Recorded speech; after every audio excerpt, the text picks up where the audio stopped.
Bumper Stumpers. Hello, and welcome to the Saladcast on Saturday, the 10th of December, 2022. I'm your host, Dan Train. Joining me today, Zachary Burgess. Not in the same room as Dan, clearly. And Robert Kemp. There's a little bit of an audio discrepancy. I'll give you that. So, do you want to tell us a story while you're phoning? I mean, it's not much of a story by the sounds of it. No, I mean, actually, no, it is it? It's like I left my laptop in the office. That's probably the story. But I suppose there is more to that, right? It's like the reason I left the laptop in the office is because it was like the work Christmas drinks or whatever last night, and I wanted to keep it safe. But I'd had drinks the night before and the night before that, and before that I'd had a cold for like 3 days. So that's why my voice is wrecked, and I'm phoning in. Every combination imaginable. All the combos, yeah, but it's all worth it. I thought like, it's really a work laptop, but I use it as my personal computer, just for convenience, but I thought there was nothing essential there, and I was like, no, actually, it plugs into all the recording equipment and the microphone and everything. I do actually need it. So I think I need to get my own MacBook, basically. Yeah, maybe. But there you go. Maybe keep your work life and your private life separate. Just in case. Just in case. It's just that I've never actually bought a Mac in my life, even though they're the only computers I use. I make sure somebody else buys them because they're pretty expensive. I could technically do whatever I want with that laptop. I've got my work laptop. I've got admin rights, but I wouldn't because I know they're running corporate watcher shit on it. Yeah, and I'm lucky to work for a company that isn't corporate. I mean, our clients are corporate, but not my actual company isn't. Yeah. Also, it's sort of nice to have a bit of separation, I suppose, so I don't have to. Oh, definitely it is. So I don't have to. Yeah, indeed. Infect my PC with Visual Studio. Exactly. Who'd want to do that? Whereas if I got my own laptop, I probably would install Visual Studio Code just so I could hack on things on my own laptop. It's not as bad as I make it out to be, but still, it takes up a lot of room. Yeah, it's a bit of a monster, isn't it? Yeah. These days it is. So were your 3 days out worth it? Yeah. But having a cold, don't recommend. I don't think I've had one since lockdown, because no one was without infecting each other for a long time. And yeah, the colds definitely still suck. I feel like I've been like permanently on the cusp of a cold for like a year. Like just on that edge where it's like I'm a little bit sniffy at times and a little bit coughy at times, but not full on. Oh, no, I need to get under the cover and die. You've got maybe like 1 or 2 more years before you'll be getting all the diseases. Oh yeah, absolutely. The plague children. Yeah. When the Kemp variant of the plague child is introduced to the world, and yes. It would be fine until they socialise. Yeah, right? that's why I gave you 1 or 2 years. Yeah. You've got a little while still. Where it'll only be internal diseases. I forget what the recommendation is. It's like it might actually be like 2 years. Like at age 2, that's where they need to start. And they're actually kind of fine not socialising before that. I mean, presumably there's still going to be extra family interactions. Oh well, that's so true. There will be some within 1 step disease transmission. Yeah, there will be additional people involved. Yeah, and so goodbye to my free time. How are we going to run this podcast properly while that's all happening? I haven't quite fathomed yet. Yeah, we'll figure something out. Likely to be more remote, probably, I suspect. More what, sorry? More remote. Yeah, well, maybe. I mean, if we do it at all, then like that doesn't stop you from coming here. It's just my potential need to disappear at any moment. It will be great. I mean, if I wasn't here, you'd have more space too. Oh, what you reckon? We just have baby in the same room? That might be a bit risky audio-wise. We would just have baby in the Moses rocker or whatever right next to us, and then could well do. I mean, maybe. I mean, it could make for some more edits. Audio. Yeah, some edits and maybe some more audio interruptions as opposed to like us what used to be our favorite interruptions, the doorbell, which is still a thing, or the cat has just done something. Well, the cat, yeah. I mean, the baby would be the equivalent of the cat. Yeah, pretty much. For the first year. Yeah. A bit louder, maybe. It'll be much louder. Because that's the science of babies, right? Loudness, yeah. They're specifically tuned to annoy you. In an audio fashion, anyway. I mean, I suppose they're specifically tuned to annoy you in all fashions. Because you've got to make you deal with it.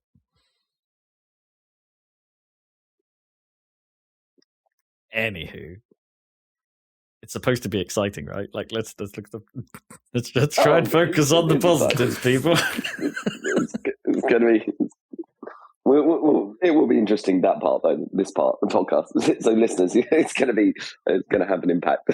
They're guaranteed to gain XP over time, at least. They just need to gamify it a little bit and make sure they gain XP quicker than every other child, and then they'll be prime child. Exactly, min-max your child. Exactly.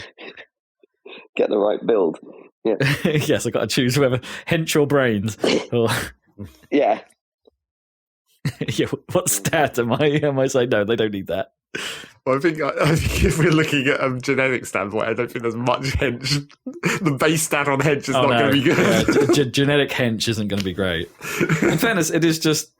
I feel like it is just my line in my family. Like Kips and I, we're not particularly great, but my dad's line above us, they were pretty fit in their day. Right. Well, there you go. It could easily skip a generation or two. Well, I mean, you have to assume in that case that that's from your mum, though. Your mum infected the hench line. I mean, yeah, possibly.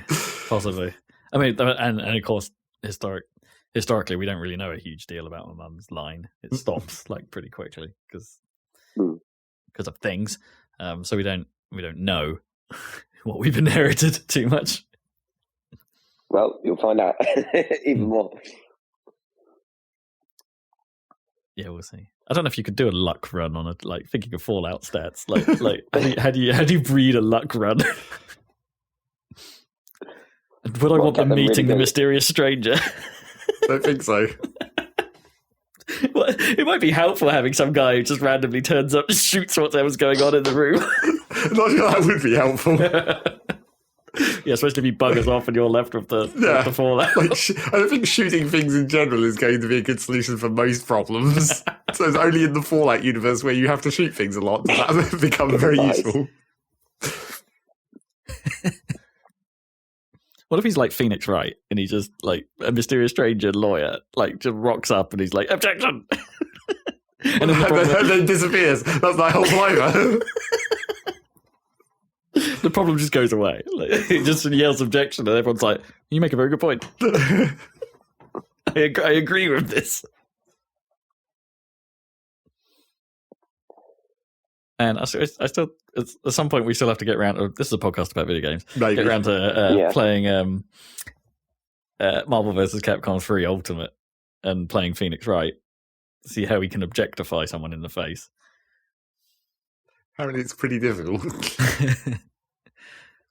What, to play is like to get that character? Well, to at least get the actual, the ridiculous combo thing that you have to set up. Right. Because it's all about setup.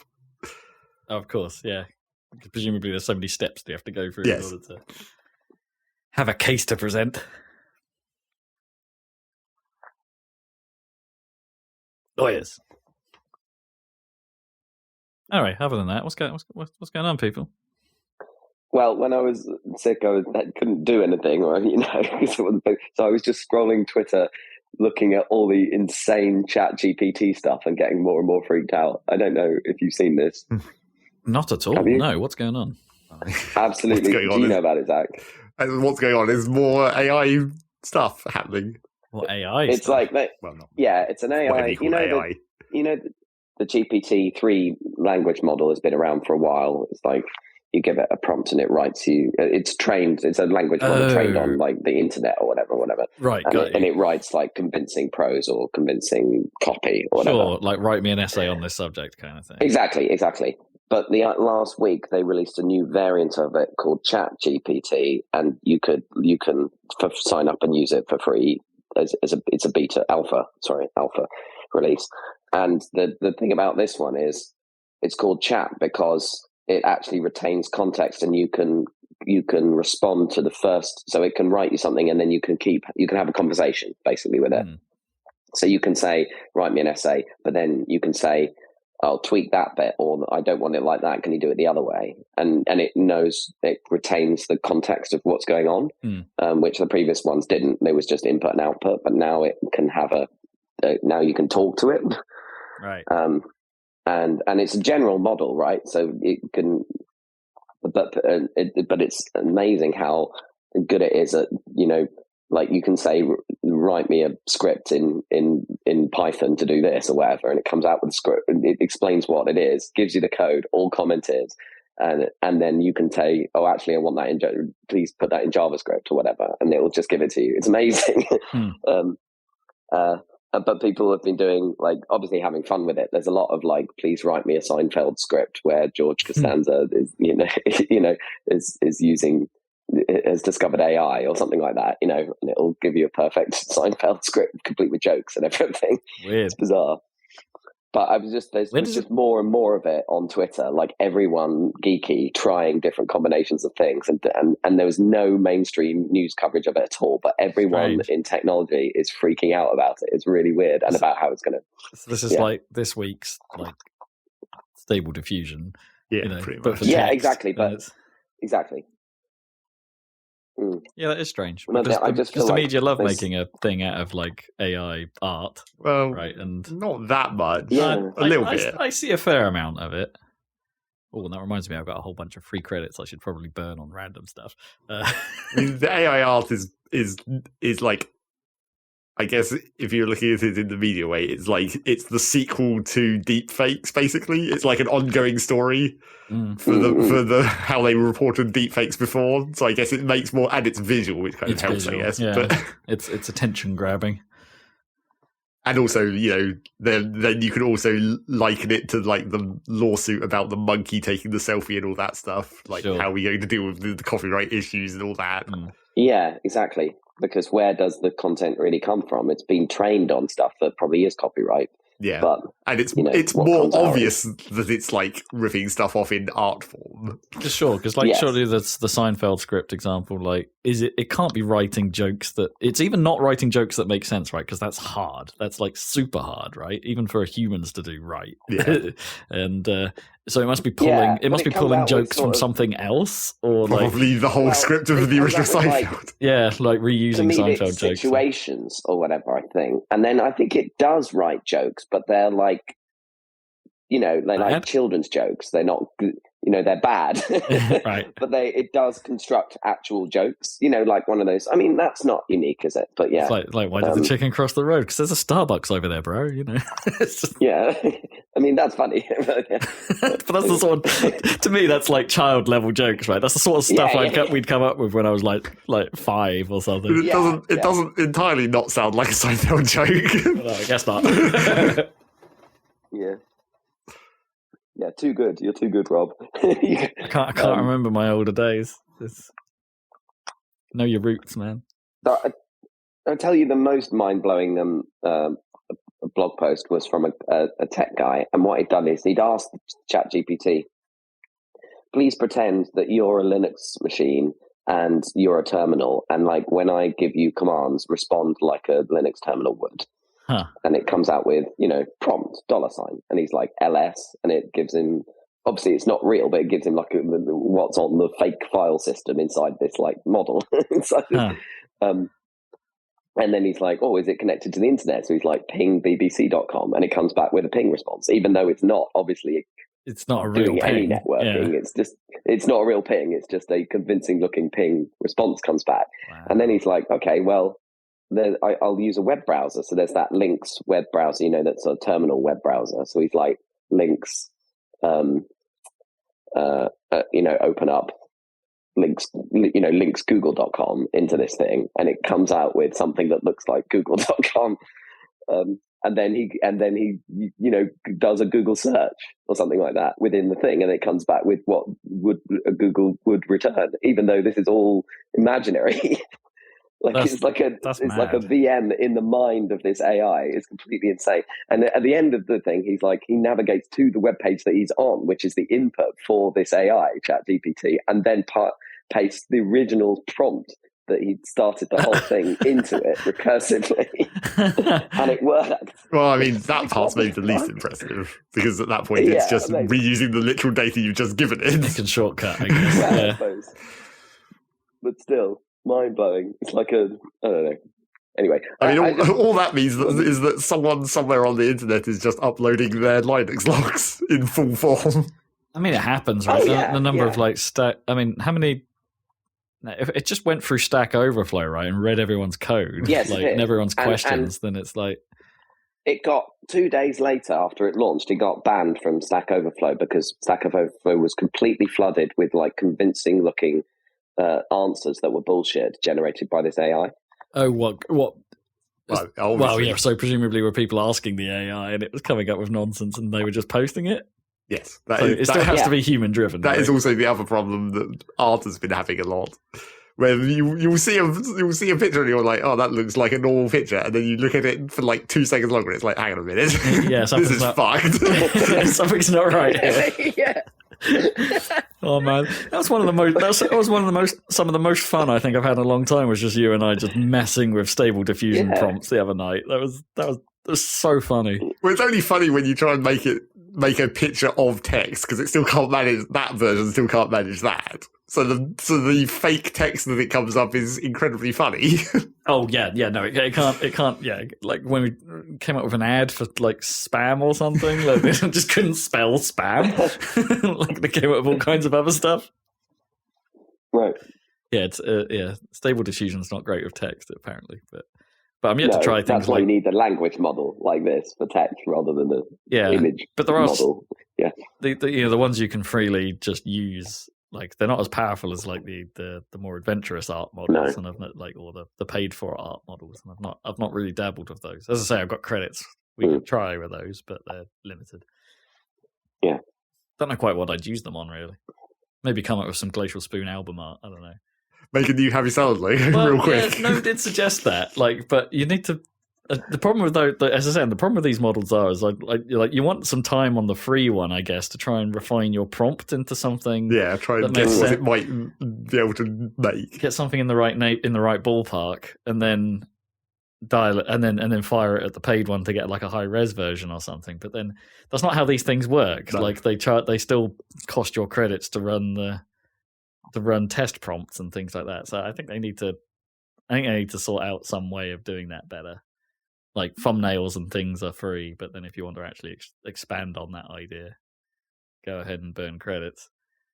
And then that's fine. They've got a monetization model, and I think that stuff's here to stay. There was also the story, I guess similar to what you were saying, trouble with art and all that. There was that story that, an AI-generated image won an art competition because they didn't tell anyone that it was AI-generated. And they were like, yeah, I just made this thing. And the argument that the artist made was well, I still had to spend time modifying the prompt to get something good out of it. This wasn't just I typed it once and it came up with a masterpiece. I did have to. But it's still not going to be an hour's work or something. Come on. I don't know. Maybe you're right. I mean, some of these engines have weird parameterization you can do to say I want less of this or something. Yeah. There was some article I was reading that they were if you turn down with one of these engines that had one of these parameter things you could put into the prompt, and if you turned everything down, most of the time it would come up with the same face. It would just the base state or the edges of the model or something, something like that. Either the middle or the edge of the model, who knows, was a very similar looking creepy ass face. And it's that's so straight. That's so weird. Yeah. Brave New World. Oh, I mean, I love this stuff. I think it's great. But yeah, it's cool. But as I say, we're now getting to the point where it's problematic. Finally, that's the thing. That's what I was feeling because I was feeling sick and I was reading this about this new thing, and it's the first time where I was this is actually a problem. I think everyone's worried about the copyright situation for obvious reasons, but like the problem that Dan said with like Stack Overflow is the actual problem, which is that just people just assume things are true. It's like Yahoo Answers, except even worse. Oh yeah. You're going to have Wikipedia being updated with AI generated Wikipedia articles that don't make any fucking sense, and then they'll all be sourced back to the AI, and then it'll just get worse. Yeah, exactly. It'll just go into a dumpster fire. Like people are saying, like, this is better at giving me answers to my questions than Google. And it's like, yes, but it could be bullshit. Yes. Like it could be generating utter nonsense that sounds convincing. Exactly. And it's like, I get that it is... there's an argument that it is a better user interface or experience for asking a question, getting an answer than Google is.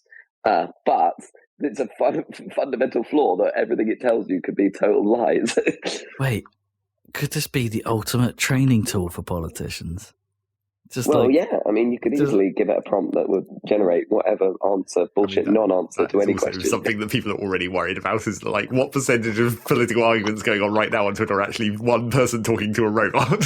I guess I'm more interested. Or two robots talking. Well, all that, yeah. I guess I'm more interested in the sort of plagiarism aspect of this, right? Because that's always been for academic purposes, that's always been a huge problem. Well, I mean, it's already a huge problem, right? With people just finding one of the billions of scripts that people have written and just using it as their own, and it being very hard to detect. And it's like, well, now if you could get an AI to write one, and if that AI gets it right, like, so if someone just does a quick fact check on it and hands it in as their own, and it's like, well, there you go, that's my bit of work.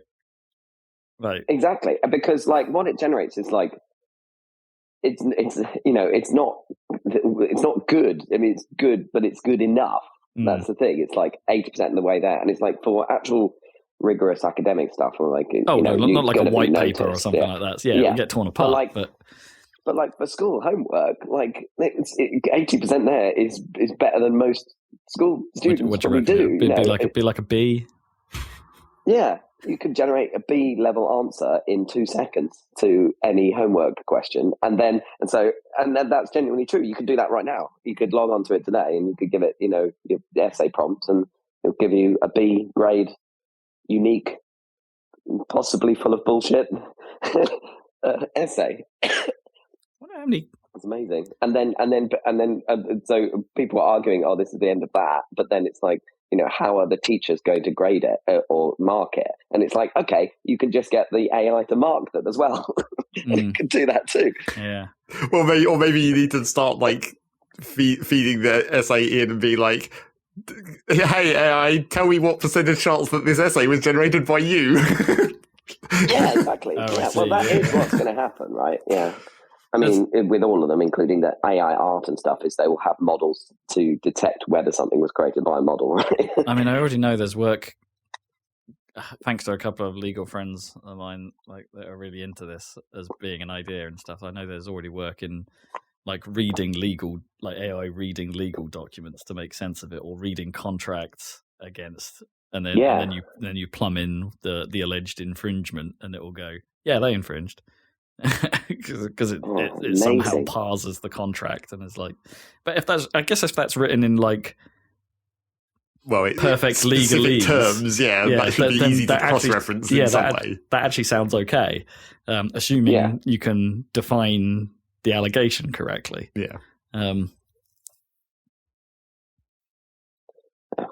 So elements of that. What madness! But yeah, you don't want that like necessarily guiding everything. I don't know how I feel about it. Anyway, we'll probably be talking about this on the podcast in the future again, because I think it's going to be a thing now for sure. Just wait for the AI generated games to flood Steam. Yeah.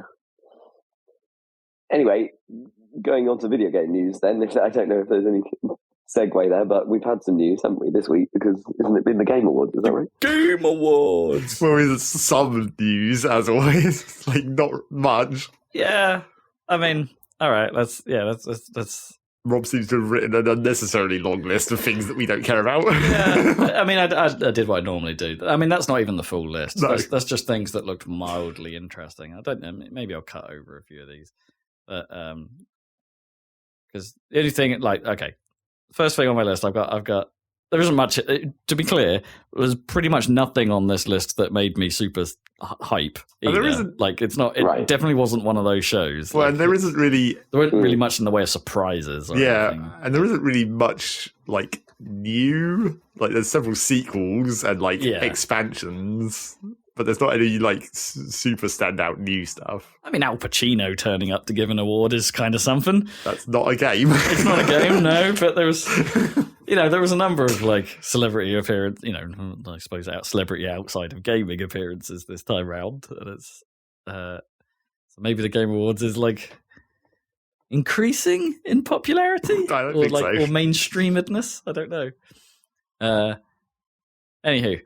I only mentioned this first one, Dead Cells. Well, there's a Dead Cells announcement, but only because, was that something you've played, Zach? No, I've still never got around to playing Dead Cells. Right, because every time I look at it, it's fucking updating. Right, because they've never stopped updating it. No, because it feels in your wheelhouse, right? Yeah.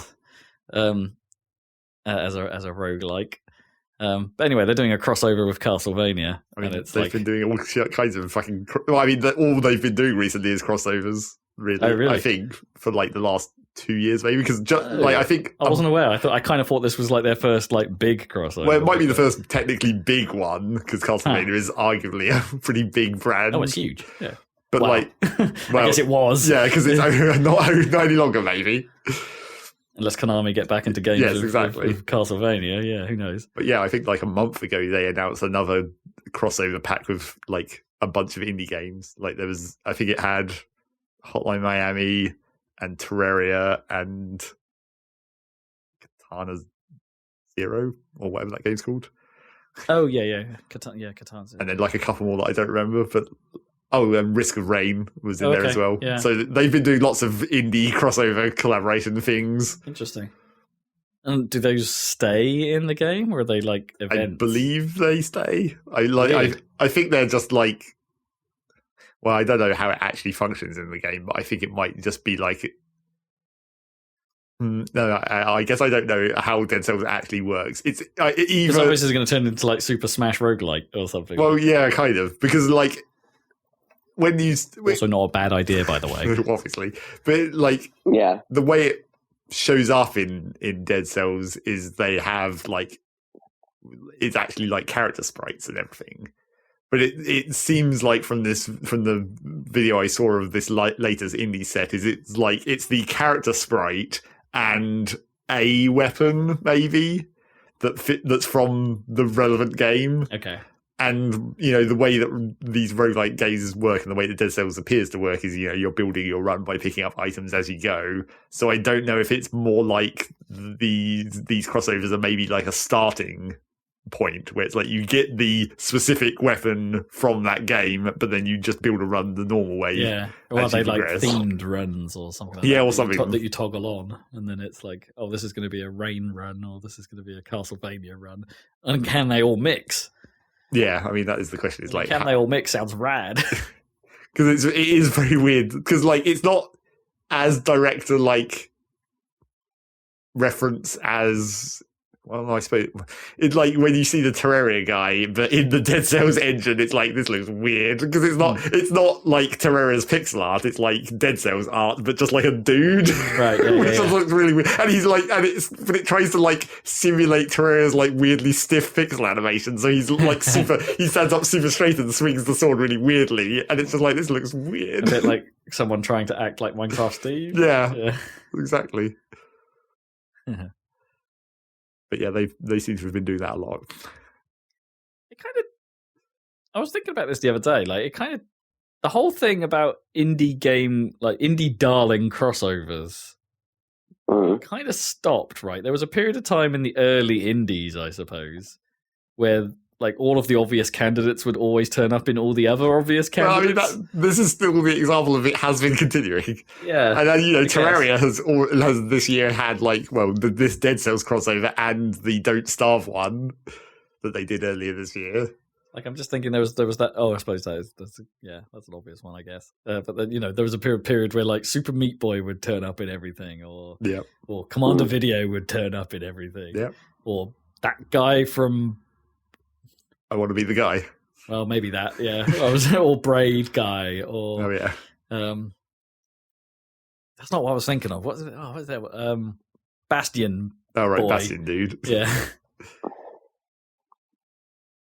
I mean, that was just a thing, and it has continued to be a thing. And I don't think it's even fallen off that much.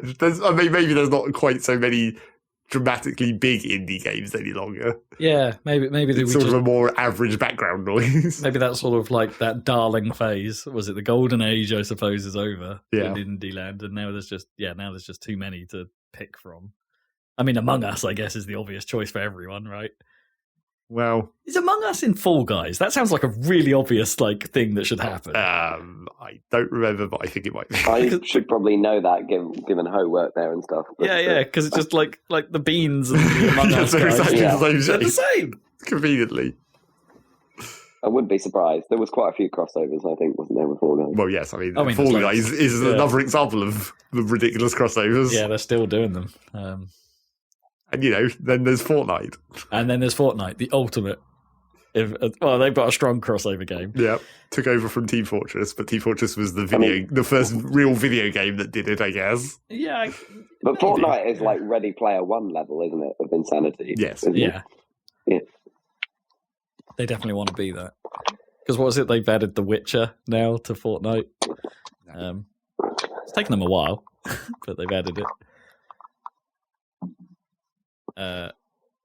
Man, Fortnite just needs to add do everything. I was listening to an old Bombcast and they were talking about putting The Sims in Fortnite, and I'm like, what would you even do with that? No, it's just a regular dude with the diamond above their head. I mean, that's not. Yeah, it's not even difficult. Yeah, it's just a hat, basically. Yeah.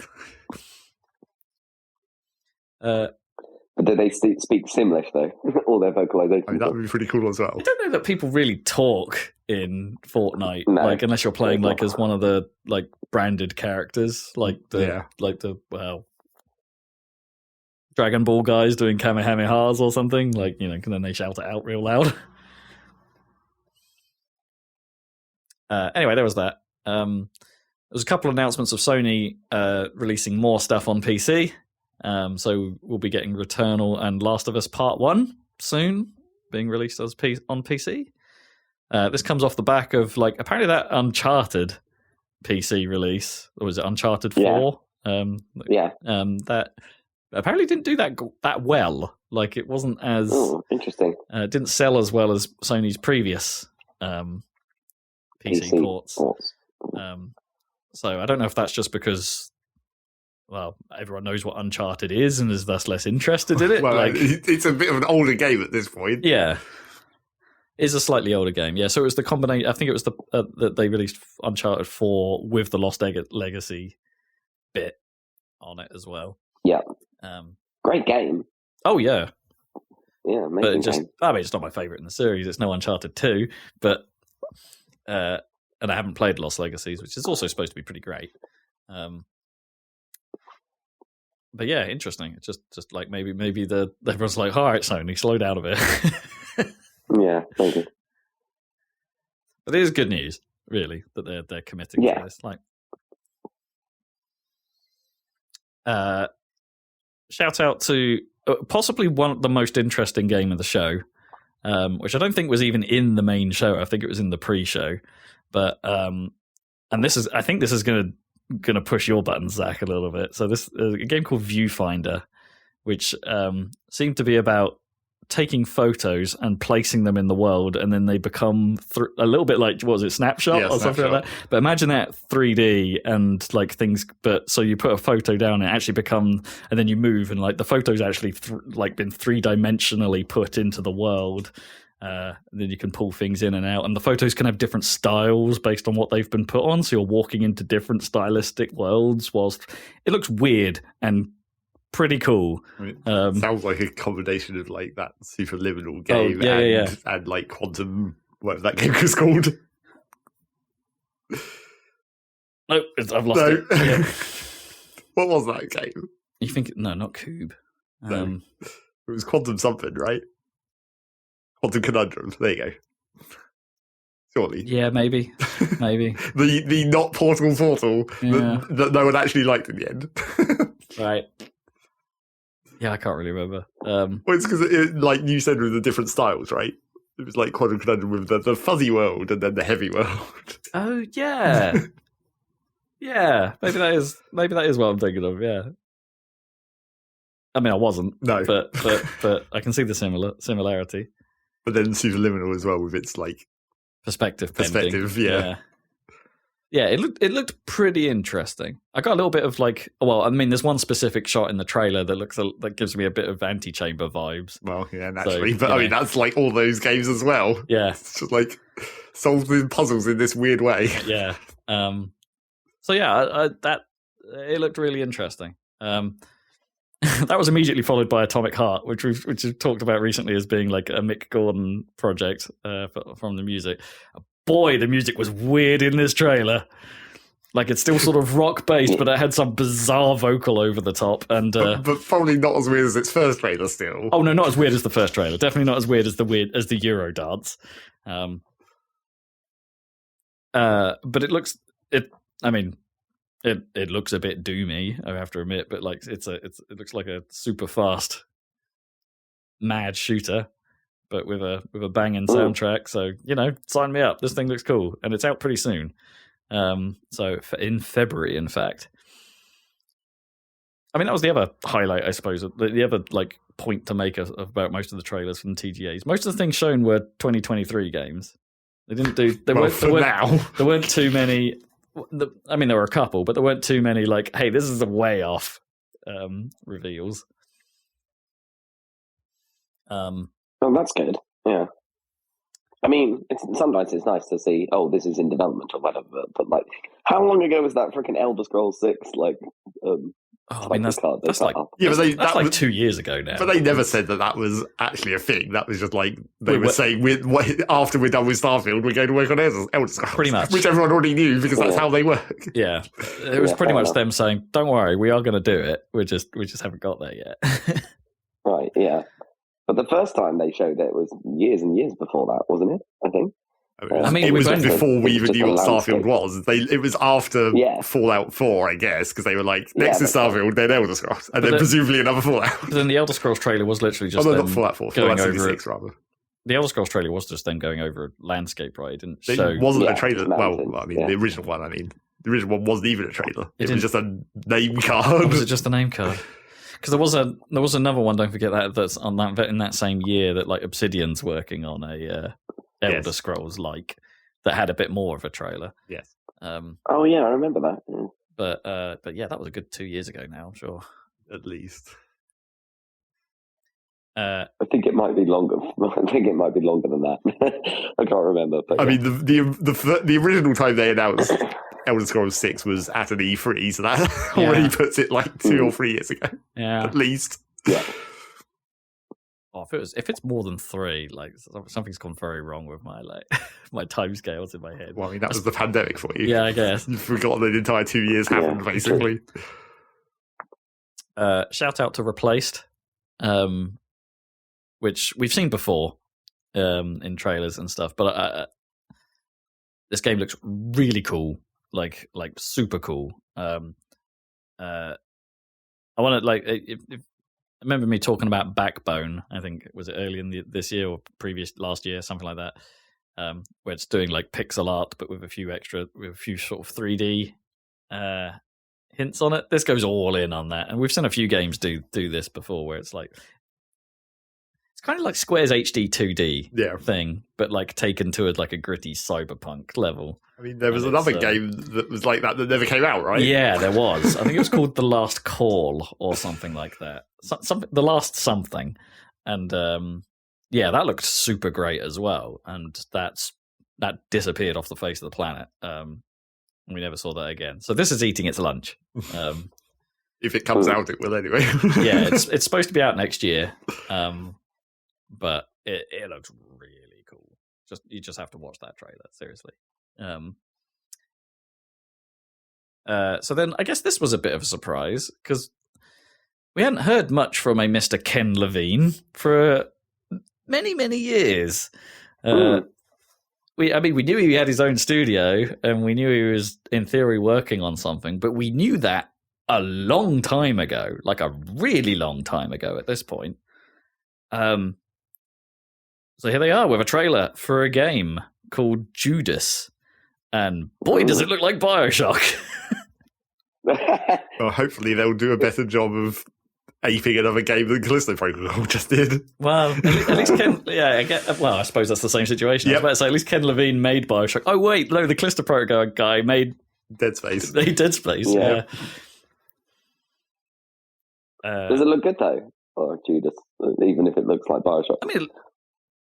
I mean, that's sort of both the positive and negative there, isn't it? It's like, I like the first BioShock. Like, some things haven't, some technical problems with the PC version aside. And in fairness, I haven't played those remasters. I don't know if they fixed any of those little niggles I had about the original. So yeah, I mean, again, it looked so much like it, just with a slightly different coat of paint that it's hard to paint it either way, right? Like it's positive because it's one of those, but negative because not sure I saw much new. Yeah, of course. Had some green wireframey graphics going on, so I'm not quite sure how that factors in, but in places. But what, like a 70s computer hacker? Kind of like a Vectrex kind of thing. Right, 80s. Yeah. The hacking minigame. Yeah, probably. Probably. Well, it's not Pipe Dream. God, let's hope this one. Yeah, so there's that. And in another... I mean, this is the other kind of out there surprise, I suppose. They're making a Bayonetta game. No surprises there. We kind of already knew that Bayonetta 4 was in the works after comments that Kamiya said after, like, some of the outcry about Bayonetta 3's story being naff. This isn't that. This is something else. So, Bayonetta Origins, Cereza and the Lost Demon, to give it its full title, is a sort of painterly adventure game. Like, so it's got this, like, watercolor look to it. And it's and it features basically a young Cereza trying to trying to save her mum from something. Sorry, I shouldn't say mum. It's mummy in Bayonetta. It's always mummy. And seemingly features Cheshire, who was Viola's demon that could be summoned in Bayonetta 3. The weird cat. So it's like, wait, so Bayonetta theoretically had history with Cheshire? Or is this... And so that shouldn't really have been a surprise? I don't know. I don't know what's going on. Like, there's story ramifications here. But this is like... It's weird because the tone is all very much like a kid's book, or a kid's game. It's got that vibe to it. And Bayonetta's like not really a kid's thing, right? No, not at all. That's not its deal. It's strange. No. I don't think this is a good idea. Yeah. Okay. I mean, that just sounds like a marketing thing. I don't know if the game's actually going to be like that, is what I'm saying. I feel like this is just that they made this trailer. This is a total psych out. Yeah. They made the trailer to make it, because it's young Bayonetta, they made it childlike in that way for the trailer, but it's just going to be, well, I mean, it's not going to just be a Bayonetta game, obviously, but. I don't know. Yeah, it's not going to, anyway, it's not going to play like a Bayonetta. It's a different beast, and but it's out March, so pretty soon. Weird. Anyway, we got some more of that new. We got to see some more of that new Star Wars Jedi game. We didn't get to see any gameplay, but I mean, it looks like Star Wars. It's got a slightly older Cal Kestis in it. So yeah. I always just thought it was a shame that they had to be like generic white dudes. The star of that game. Like, I don't know, could have been a bit more interesting. He's ginger. Give him that. Yeah, I guess he's ginger. We'll give him that, yeah. He doesn't have a soul, so he's got the Force, though. That's also out really soon, as it turns out. March 17th. Yeah, because that was supposed to be this year, wasn't it? But it was delayed. So. It got delayed, yeah. Which is... I mean, I find this interesting. Like, sure, I thought that the hype train would be kicked into gear a bit earlier for this. Like it feels a little bit late for 3 months, isn't it? 2-3 months. Yeah, 3 months. It feels a bit late for EA to be starting and get excited. Well, I mean, it would have been hyped more if E3 still existed. Did EA do it? Did EA do an event this year? I'm not sure they did. No, I don't think so. No, I guess that would have been where they would have shown something earlier.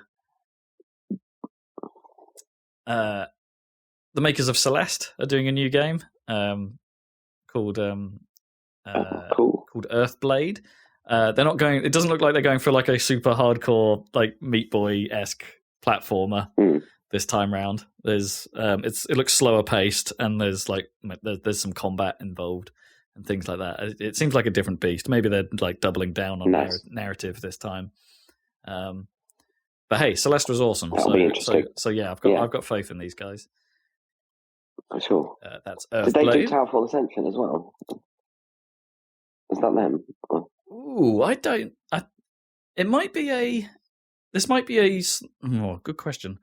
I don't know if it's the same studio because or maybe it's like an expansion of that studio because Towerfall was Matt Makes Games, if I remember correctly, right. And maybe Matt Makes Games became the studio that made Celeste. I don't know, but yeah, I think you're right. I think there is lineage there. But some name changed along the way, something like that.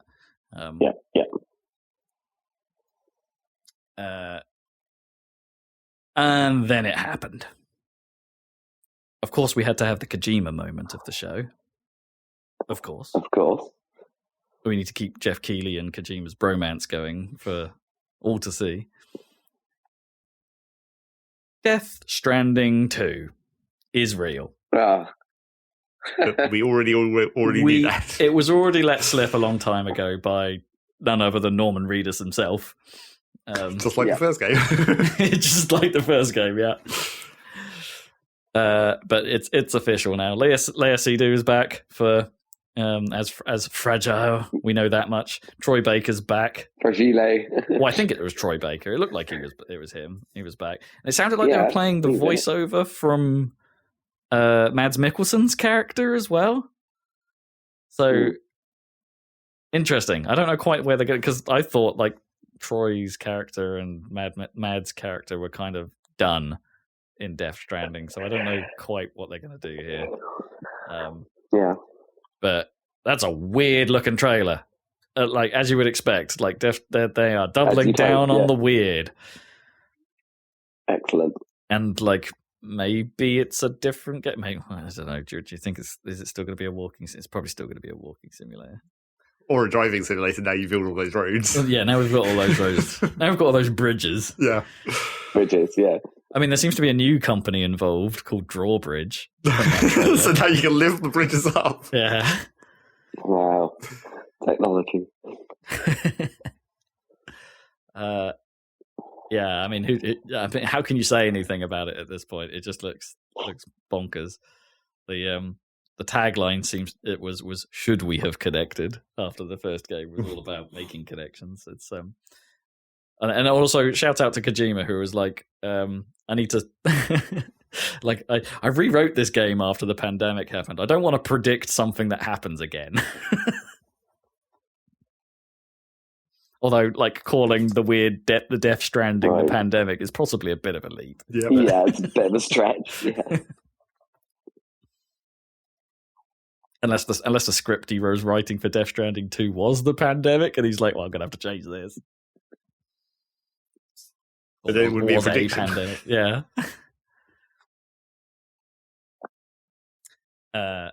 Well, yeah, I don't know what to say about Death Stranding 2. I mean, it probably will be. What tweaks will there be to the core walking gameplay? I mean, I know it's got its like cult following. But yeah, it does, doesn't it? Yeah, I mean, even now, it's hard. It's hard to know whether I like it or not because it is really odd, and as a result, it's super interesting. But it's a bit of a ball ache to actually play. Yeah, I don't know. Super interesting. Let's see what it does. I'll probably end up playing it. Diablo 4 is out June 2023. Only mentioning because Diablo's a big deal. Sure. Like whether I've never cared for it particularly, but yeah, come on. It's hard. You can't say that, especially those first 2 Diablo games, they were kind of important. And all the nonsense around Diablo 3 was probably important for the industry in some way or whatever. Yeah. And obviously, don't you guys have phones? What was that, sorry? Don't you guys have phones? Yeah. Yes, it's not the Diablo mobile game. No. Well, maybe. I mean, maybe it'll come out on mobile. Who knows? Or maybe it is actually just that game, and they've finally that finished. Came out. Yeah, no, right. They've taken that game and made it into a full game. Oh God, they wouldn't get away with that. They wouldn't get away with it. No, but it's they a might do full-blown it. game, isn't it? Diablo 4, yeah. Yeah. There's gameplay and stuff. Yeah. Trailers, I mean. Anyway, there's a follow-on story from that, and that I say follow-on. This actually came out before the Game Awards. That the devs don't think they can make its June release date without a significant amount of crunch, and they claim that Blizzard aren't willing to budge to delay it further. After Bobby Kotick, everyone's favorite CEO Goblin, is basically like blamed the delay of Diablo as for stock prices dropping in Activision Blizzard, and it's like, I'm pretty sure Activision Blizzard has bigger problems that are causing your stock price to drop rather than Diablo being delayed. No, I mean, maybe it being delayed and Overwatch being delayed and COD being slightly less great. That was the cause and effect. You had the wrong way around. He was saying Diablo 4 was taking longer because the stock price is down, not that it caused it. Oh no, I totally read it the other way around. But okay, maybe it could be either. Why would the stock price mean that it delays? Because they can't funnel as much money into the development. They can't pay as many people or whatever. Maybe. Makes more sense. I think he'd care about that less. I think Bobby Kotick would care about that less that way around. Yeah. I mean, it's all going to get bought by Microsoft anyway, so. Or maybe not. Or maybe not. Spoilers. Spoilers for what? Something we'll talk about now? Well, we could, but maybe Rob should finish his Games Award list. Yeah. It's not too much left. Blue Protocol, I think, had a really great trailer. It was looked like an anime action RPG, and it's like, yeah, okay, there's plenty of those. Don't get me, it's hard to get excited about another anime action RPG. Come on, but I think this was presented really well. I think it had a good direction for the trailer, like strong music choice, like sort of making it sound super dramatic. It's supposed to be set in a post-apocalyptic world, but where nobody knows what happened. So it's like, you will remember what happened, and that kind of stuff. It just trailed real well. I'm a little bit less excited about it now that I know that it's also an MMO. So it's like, oh, all right, that's a shame. I don't think that'll necessarily be on my radar now, but like, great trailer. A Japanese game that didn't fall into the usual traps of like just having random disconnected bits of voiceover whilst stuff happened on screen. It was like a properly made trailer for once. So kudos to them for doing that. It worked on me at least for a moment. Now I don't know what this game is, but it's notable because of its cast. There's something called Roque City Crime Boss. It's got Chuck Norris in it. Right. Is he still going? No, so. Yeah, and a whole bunch of other people that have been in like crime movies and stuff like that. And bit of dunk. Whoops. Do not touch my phone. Do not touch my. It makes noises. Do not touch my phone. You probably heard all of that on the recording. I'll edit it out if I can. Anyway, I don't know what this game is. I don't know if it's trying to be a GTA. It looks a little bit like a GTA. It's set in the 90s. Maybe it'd be like The Getaway. It's London. Well, no, it's sort of got that. It's sort of got Vice City vibes, but like in the 80s. And they didn't actually show any gameplay or what it actually is, but it's like that's the sort of look. I'm gonna have to look up what this game is. I didn't before this because I'm not that interested. But like, but hey, it's got Chuck Norris. Call of Duty's getting raids, which I guess that makes sense. They probably should have done that a while ago. Quite a while ago, yeah. Yeah, because it's popular in Destiny. Why don't you do that? And also it's something different for Call of Duty. Why not? Yeah, I don't know why they didn't put raids into Halo. They didn't, did they? No, that's never been done. I mean, that's what I thought Infinite would be, but it would turn out to not be at all. I mean, you could argue that Halo 5 is just one big raid. That's just like you're just describing any single player game. Any single player game is one big raid. One big solo raid. No, but I'm saying that because of Halo 5's like weird decision to make everything 4-player co-op. Like all of the game is 4-player, right? Mm. So yeah, it's one big raid. There's that. Idris Elba's going to be in Cyberpunk 2077 Phantom Liberty, which is the big DLC drop that's getting. Okay. Love me some Is Idris. that paid for DLC? Yeah, I believe it's paid DLC. Yeah. Yeah. Rather than a free update.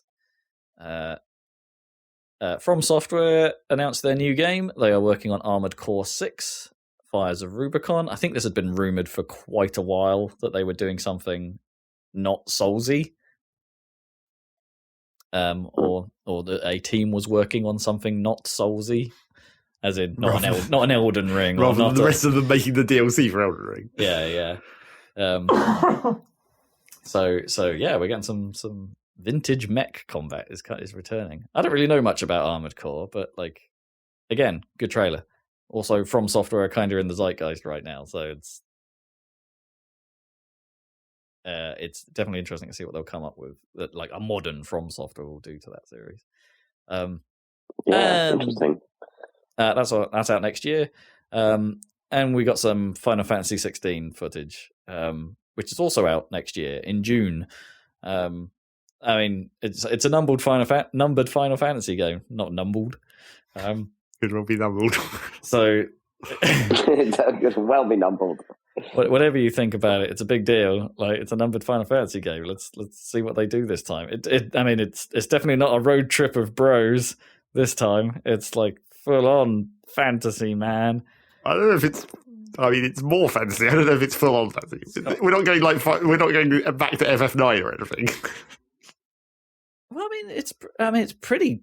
I mean, it's medieval-ish, isn't it? Like I don't know which variant of Final Fantasy you'd consider this, but like, I mean, maybe it's Ivalice-ish, like, but not Ivalice.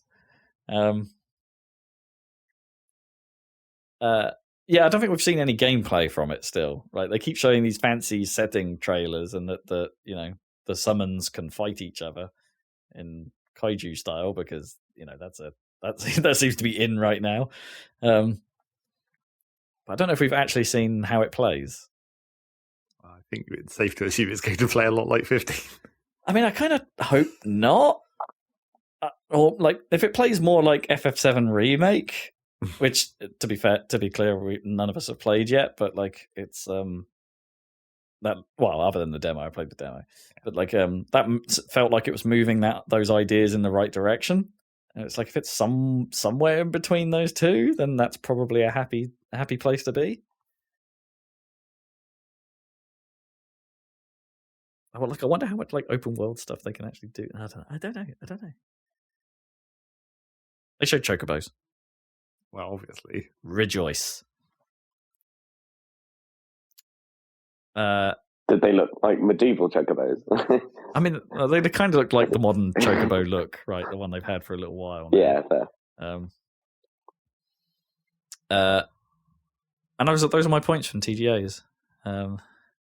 I mean, we could talk about the weird interruption at when Game of the Year was guys finished their speech and some random kid came up on stage. He was just hanging out behind everyone. Like he got on stage and was just hanging out, waiting patiently for them to finish their speech. And then he gets on the mic and he says, "I want to dedicate this award to my rabbi, Bill Clinton." And it's like, okay, what has just happened? Wow. Okay. And I don't think no one seemed to realize that he wasn't supposed to be there until he said that, and then security came in, and Jeff just sort of was looking sort of slightly baffled and was just like, "Okay then," and just carried on. That's an amazing random dedication. Yeah, like my Orthodox Rabbi Bill Clinton. It's so strange. Is there a rabbi called Bill Clinton? No, or is he just insane? Yeah, I mean, because it could be true, right? So, I mean, there is more to the story. Like people have been doing some digging. Like, apparently, this kid has been, he's been at events before. He supposedly interrupted BlizzCon. Right. Yeah. Usually with a more cohesive message, like to when the Hong Kong protests were going on, something in support of that. And he's done that a few times consistently. This just seems a little, if it is the same guy, this seems just totally random. Like there doesn't seem to be much of a point to it other than, well, I can do this.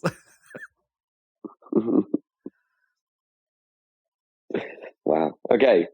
The Game Awards. Also, I just want to point out Bayonetta 3 is not the best action game of the year. Just saying. Shouldn't have got that award. What should have won? Oh, I don't know. Probably like God of War, probably, yeah. I guess, or Elden Ring. Yeah, or Elden Ring. Like, Elden Ring won Game of the Year, and don't get me wrong, God of War walked away with an awful lot of awards. Like they cleaned up, but in that bizarre category that's just in the middle of this, like best action game, and there's Bayonetta 3, and it takes it. It's just like, what are you even doing? Right? Yeah. Like it's clearly not.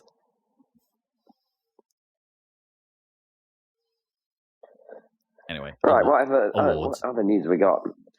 Not a lot. Not a lot else other than the FTC are moving to effectively try and challenge the Activision buyout by Microsoft.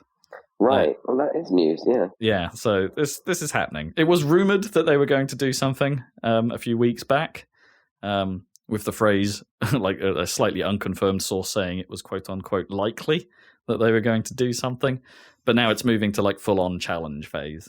So yeah, the American FTC doesn't want this to happen, or at least their current viewpoint is that it shouldn't happen. So Sony have somehow won the argument with their incredibly poor argument. I don't think there has been an argument. That's the whole point of it going to a court thing, right? Is now you have to make the arguments. I mean, do you think they like that is the only reason for the challenge? It's like because it is so big, the FTC felt like they had to challenge. Well, yes, and also like American politics at the moment is leaning more towards trying to have less monopolies, and this just happens to be one that's happening right now at this moment. So, like, just politically bad timing. Yeah. I mean, yeah, I still don't believe they're going to block this. I still don't believe that the Sony argument is strong enough. Or that the monopoly argument is strong enough for that matter.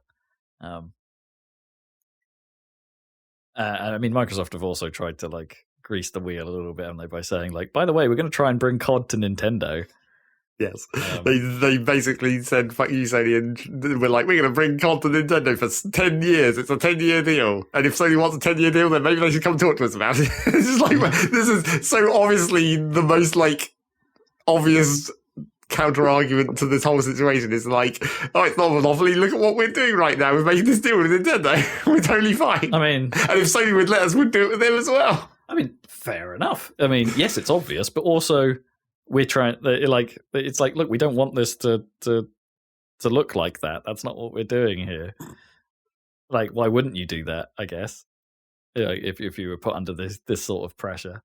I mean, but also, I guess they must have been working on that with Nintendo before the challenge was officially raised. So yes, for a while, presumably, but still as part of this whole thing. Sure, they wouldn't have started before this thing. No, I guess it means some smart person somewhere was like, this is going to be a problem. You need to probably like spread your wings a bit. As soon as Sony started making objections, they probably were immediately trying to work out.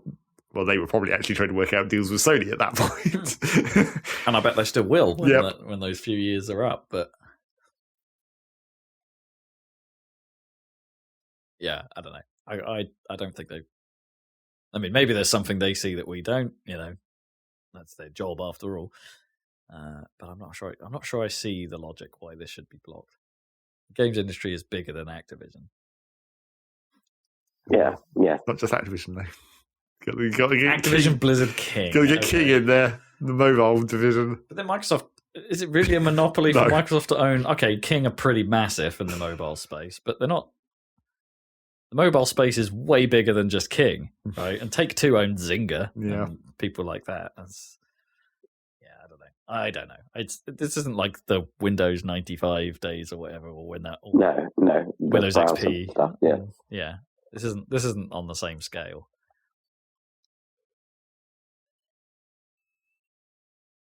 That's pretty much all I've got for news, like in terms of meaningful. That's news.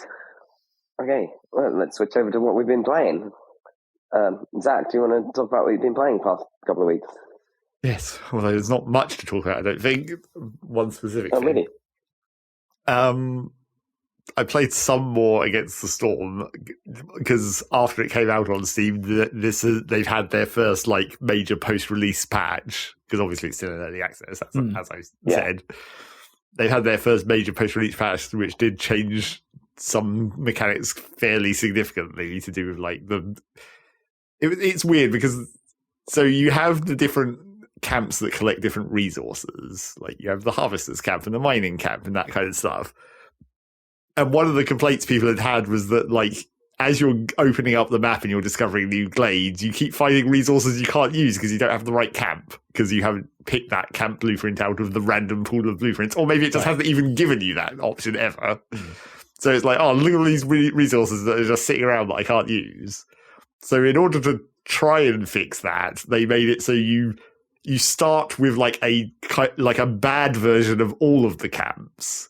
Oh, I see. So it's slower, but then like originally they were going to have it so it was slower and less efficient. So like you'd get less out of the resource nodes overall using this as camp.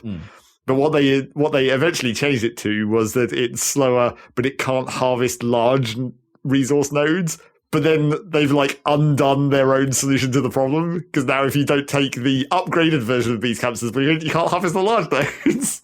So you still have all these resources lying around that you can't use. They've shifted the problem rather than I mean, I think that like being able to process the resources, but very badly. I think that sounds like a good move. Well, I think it's sort of a like UI comprehension problem of like, because the nodes have a certain number of uses, you'd expect to get this many resources, but then if it's inefficiently using it and it's using up like 3 uses per harvest or whatever, that's like a readability problem.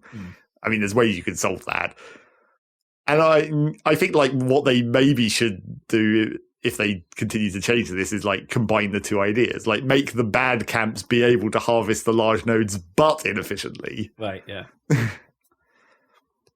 That would kind of make sense, maybe. But I mean, I played a couple of runs with this new system of camps, and it's hard to tell because I started a new save file as well, because like to go back, so I didn't have any of the unlocks or upgrades, and it felt like it was slightly more difficult to maintain like a good stockpile of food, because it's weird because it's like there's other balance problems of this game, which is that. So there's small resource nodes and large resource nodes, and the large resource nodes are a lot more likely to spawn in the bigger glades, and then small glades have small resource nodes. But there's this like the strategy level of like the hostility of the forest. At a certain point, you kind of realize that it's not actually worth it to open the small glades, because the hostility is proportionally way worse. Like, if you open 3 small glades versus 1 big glade, it's like it's the same amount of hostility, but the amount of resources you're going to get is just better in the large glades. Right. So it's kind of not worth opening small glades ever. You don't get the small nodes, so the small camps are useless, so it makes it way harder to actually maintain a good food stockpile using these old tactics. Yeah, interesting. So I'm trying to, like, would it make sense for, like, the big risk reward, like, and make the the potential for hostility to be way worse in the larger glades, but obviously then you get access to better resources. Well, I mean, that's what it's meant to do. It's just not. But then does that discourage you from doing the larger ones? But then if you make that probability based, does that so it's a bit of a roll the dice if you go for a large one? Well, I mean, the risk reward for the large glades feels about right for the balance of the game. It's just that the small ones give you too much hostility compared to the reward of them. So everyone just says, if you just bump the hostility points you get from the small glades down, or if you made it so that if you open a small glade, you get a spike of hostility, but then it degrades over the next couple of years or something. So the early game is now unnecessarily tricky. But, yeah, but when you're upgraded, through the runs, upgrades, yeah, then you're just going to ignore them. Yeah, you're just going to skip the small glades, go straight for the large ones because you know how to deal with the potential events that are in them and what the risks of that is like. Yeah, that feels like a flaw. Yeah, so I mean that's really not part of this patch. That's just coincidentally the camps sort of have an effect that's related to the small nodes versus the large nodes, but I'm sure the glade system will get rebalanced at some point because everyone complains about it a lot. So yeah, there was that. Played a lot more Derg, quite a lot more Derg. So I'm halfway through the play carts on the season tree now. Jeez. I'm only at level 40 though, so I'm technically less than halfway through the level grind, and I've got half of the play cart, so I guess I'm on schedule. Jeez, okay. They don't ask much, do they? No. You'd think they would have changed it after everyone keeps complaining about it for the last 2 seasons, but it still hasn't been. I mean, it technically has been adjusted between season 1 and 2, but it didn't make it much better in terms of just sheer grind. And, all the stuff that you don't get gets shoved into the normal loot pool, and even getting through that loot pool is quite a grind, as evidenced by Rob. It's not like you're still getting stuff out of every crate and the helmet and. Oh yeah, but I'm nowhere near your hour count. No, yet, but I'm still 100 hours of Derg now. I think yeah, quite a lot, a larger number than I was expecting when I saw that number. It's just really. Well, I mean, one mission takes up to an hour. Yeah. Well, not really. A biggie can, but yeah, I mean, technically, I've only got everything that you can get out of the helmet spawns. I still get new stuff out of the crates because I still haven't got and none of that season stuff. That's all vanilla stuff that I still haven't got enough crates for, and I still haven't got all the cosmetic overclocks, of course, because that's an even longer grind. I mean, it's good in a way. Yes, there's always a carrot. And we made another video of another. We did a deep dive. Yeah. I apologise in advance. The audio on this episode might be a little ropey. Yeah. Well, I told you about. Oh yeah. Well, okay. It wasn't the same problem. It was a new imaginative problem. It was a different. I know why it happened. I mean, I cocked up, but it means the balance of the audio might be a little off. But yeah, we're unfixably off. Annoyingly. I feel like maybe we need to chance doing a couple of Hazard 5 missions at some point. Well, I need to unlock Hazard 5. Well, maybe. Or do I have to just tag along with you? Yeah, or can you join me and then I can trigger the Hazard 5? I don't know. I've always had some more interesting assignments. Yes, that's the other problem of the grind of Derg. So many assignments. And the assignments take 5 missions to complete on average. And you got to commit. Yep. You got to get the other.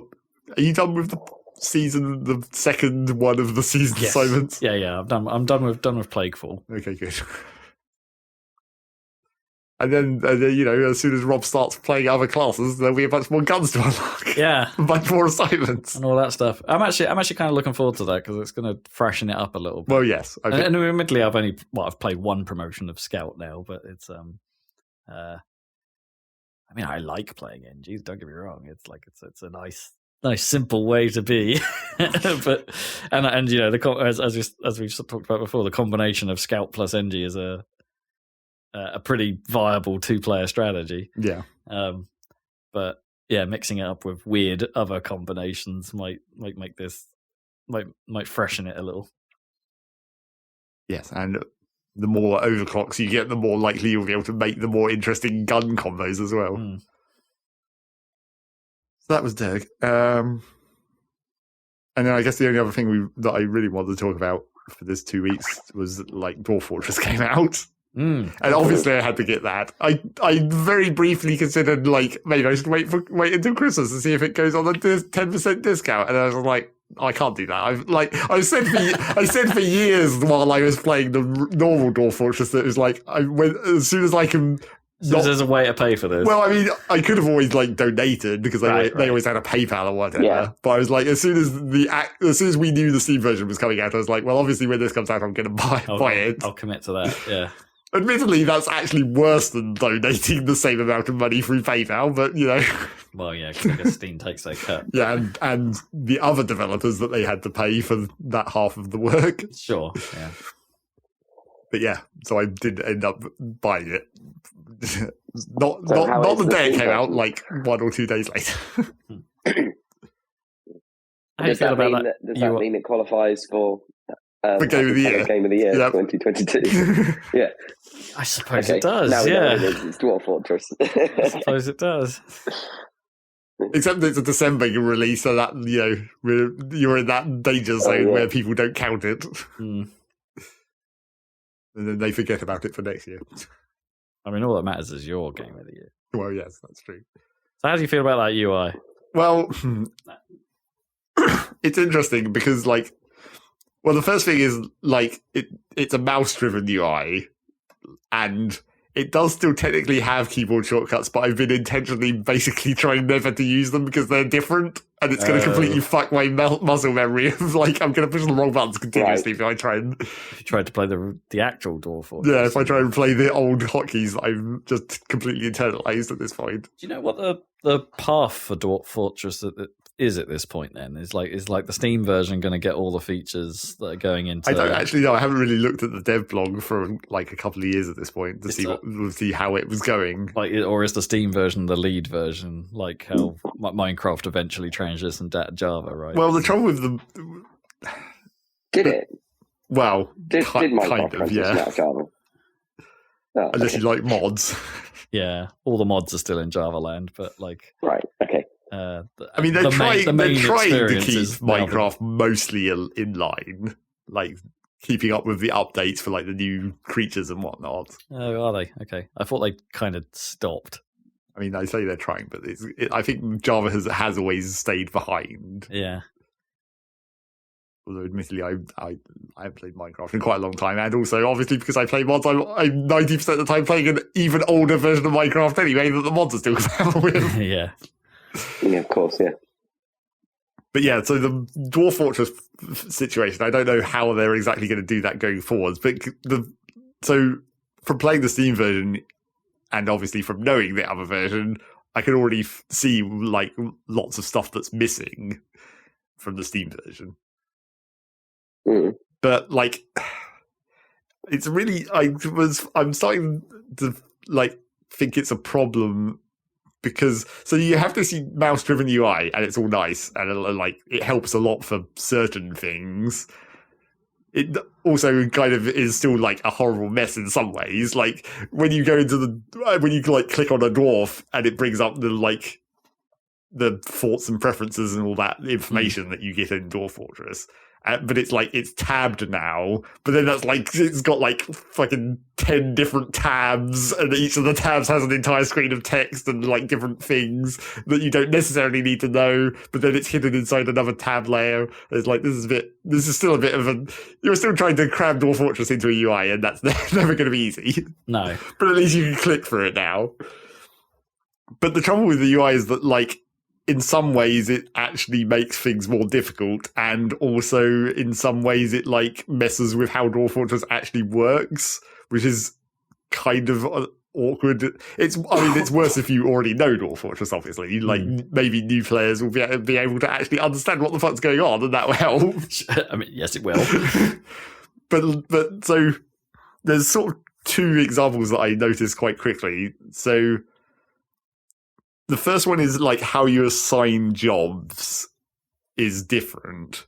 So in normal Dwarf Fortress, you go to the dwarf, you look at their job list, compare it to their skills, and then you just turn on and off whatever jobs you want them to do. And then obviously if they have skills, they'll be better at those jobs. So that's usually how you do it. You look at what skills they already have, toggle those jobs on, and then you do that for each individual dwarf, which is a giant pain in the ass if you've got like a migrant wave of 19 dwarfs arriving and you have to go through every single one of them and be like, okay, what are you good at? Turn those on. You can set it to, I usually set it to default to turn everything off, and then I enable them manually because I micromanage. But you can set it to like just enable whatever they're good at, except I believe this is still how it works in original Dwarf Fortress, is it enables them in groups.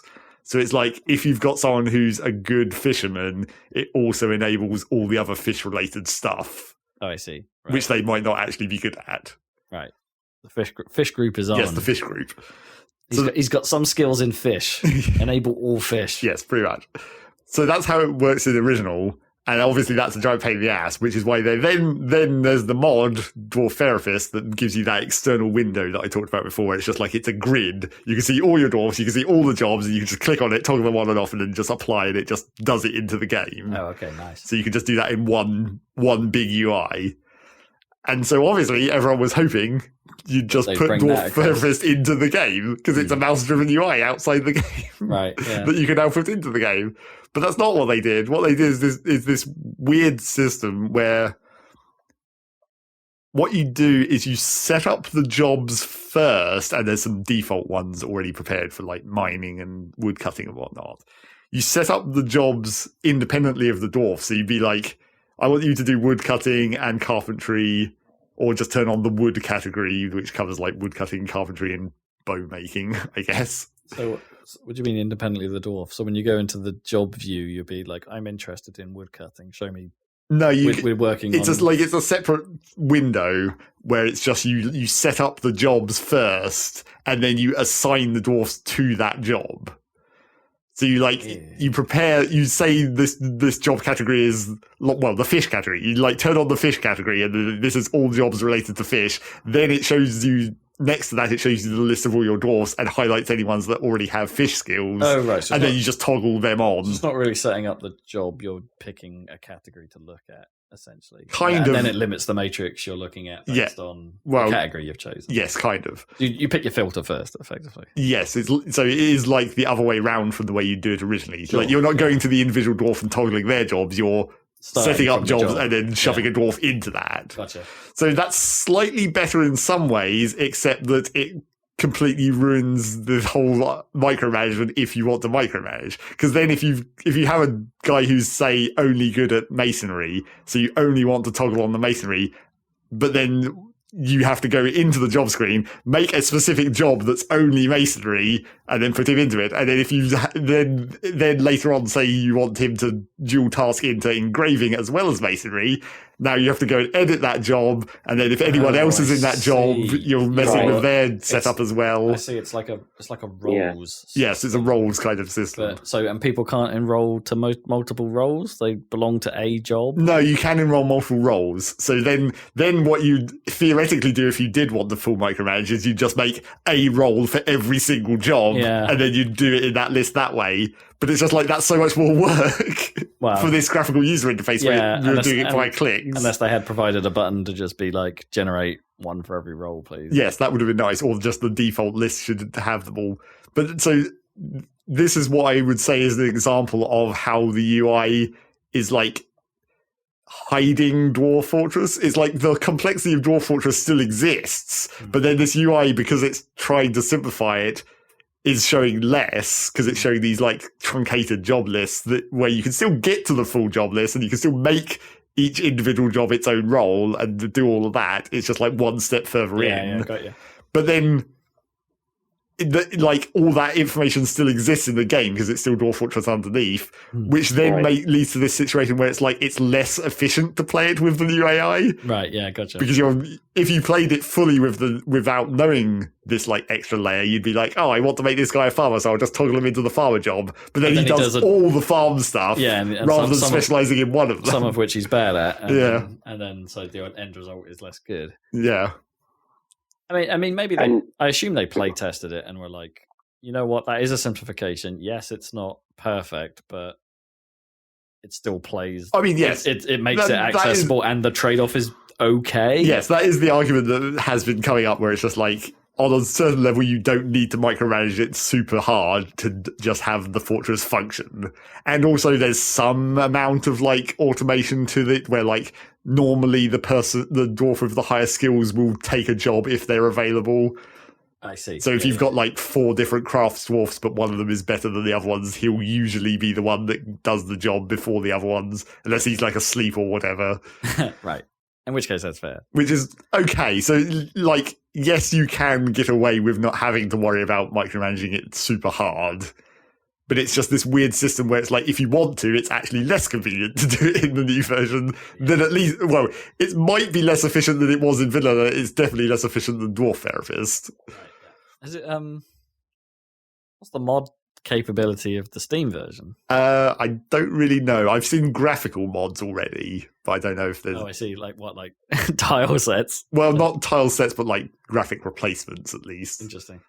One of the problems with this job assignment screen is when you're making the new roles, the custom ones, you can't pick an icon, they just get a Roman numeral, which makes it even harder to understand that list. Huh. Yeah, that seems like that would suck. Yeah, so there's already a mod that replaces the Roman numerals with other icons, but then that doesn't actually help because you still can't select them. Because then you have to create the job, see what icon it's been given, and then adjust your layouts to that. You need someone to come up with the therapist for this version. Yeah. Really.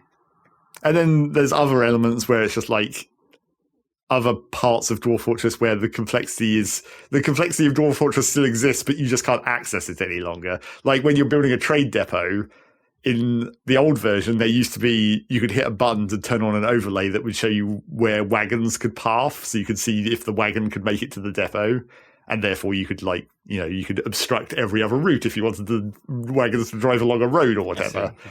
And that overlay just doesn't exist as far as anyone can tell any longer. Like, you still need to make a path for the wagons to get to the depot. There's just no way of telling any longer. There's no way of telling whether it's actually going to take it. Yeah, exactly. But then surely it will only take a route where it can succeed? Well, I mean, what happens is, like, if the wagon can't path to the depot, you only get, like, traders on horseback, basically. Or mules or whatever. Oh, so you get less traders, essentially, right, and you'll get a warning that says, hey, the wagon couldn't make it to your depot. But then without this overlay, you have to just, like, figure it out yourself. Right, so the idea was that you could plan it ahead, but, like, yeah, it will only warn you once it's gone wrong. Yes, and without the overlay, you'll be like, okay, what the fuck is obstructing the route? Yeah. You'll have to go out there manually and look at every tree sapling and rock that might be in the way along the route and try and figure out a route yourself. It's because it's one of those things where it's like that rock is descriptively massive, but you can't really see it in the visualization. Well, it's all one tile. I mean, I guess it's not that massive. And then but it was massive enough to stop the cart. Well, they're counted as boulders, I guess. Okay. These rocks that we're talking about. Right. Chunky. But yeah, there's a lot of.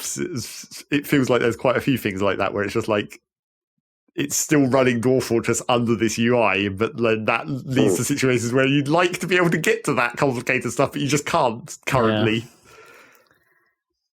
Yeah. Did this go through an early access phase? I think it went through private betas, but not like an early access. Right. Well, okay.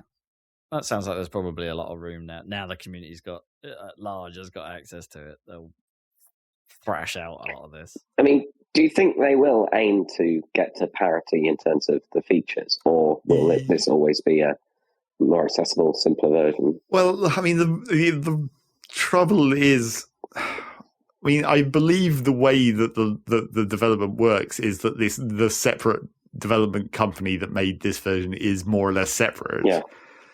And I mean, obviously the original guys help with it, but like, I feel like there's just, even at this point with what is missing in the Steam version, it feels like there's going to be some amount of catch up, and then like, I don't think the original developers are going to like wait. I feel like they're going to continue working on the stuff that they've been working on for vanilla, because there's a lot of stuff that still hasn't come out into vanilla, I don't think, that has been worked on recently.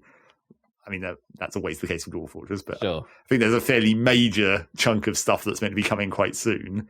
And I feel like that's going to get immediately left behind in the Steam version. I mean, maybe, but like, isn't Dwarf Fortress like famously slow at rolling anything out? Like, yes, I mean, it takes a long time between patches, but so you could theoretically keep pace. Well, you could, but then that's the question: is like, is the effort required to make Dwarf Fortress work in this UI actually as much effort as making new content for Dwarf Fortress? Or do you think that they should have done the opposite and like actually split this into a less complex variant? Like, well, should the underlying Dwarf Fortress actually be simplified? I mean, that was what when I started to realize that there's this sort of UI layer problem of like it doesn't actually let you access all this extra stuff.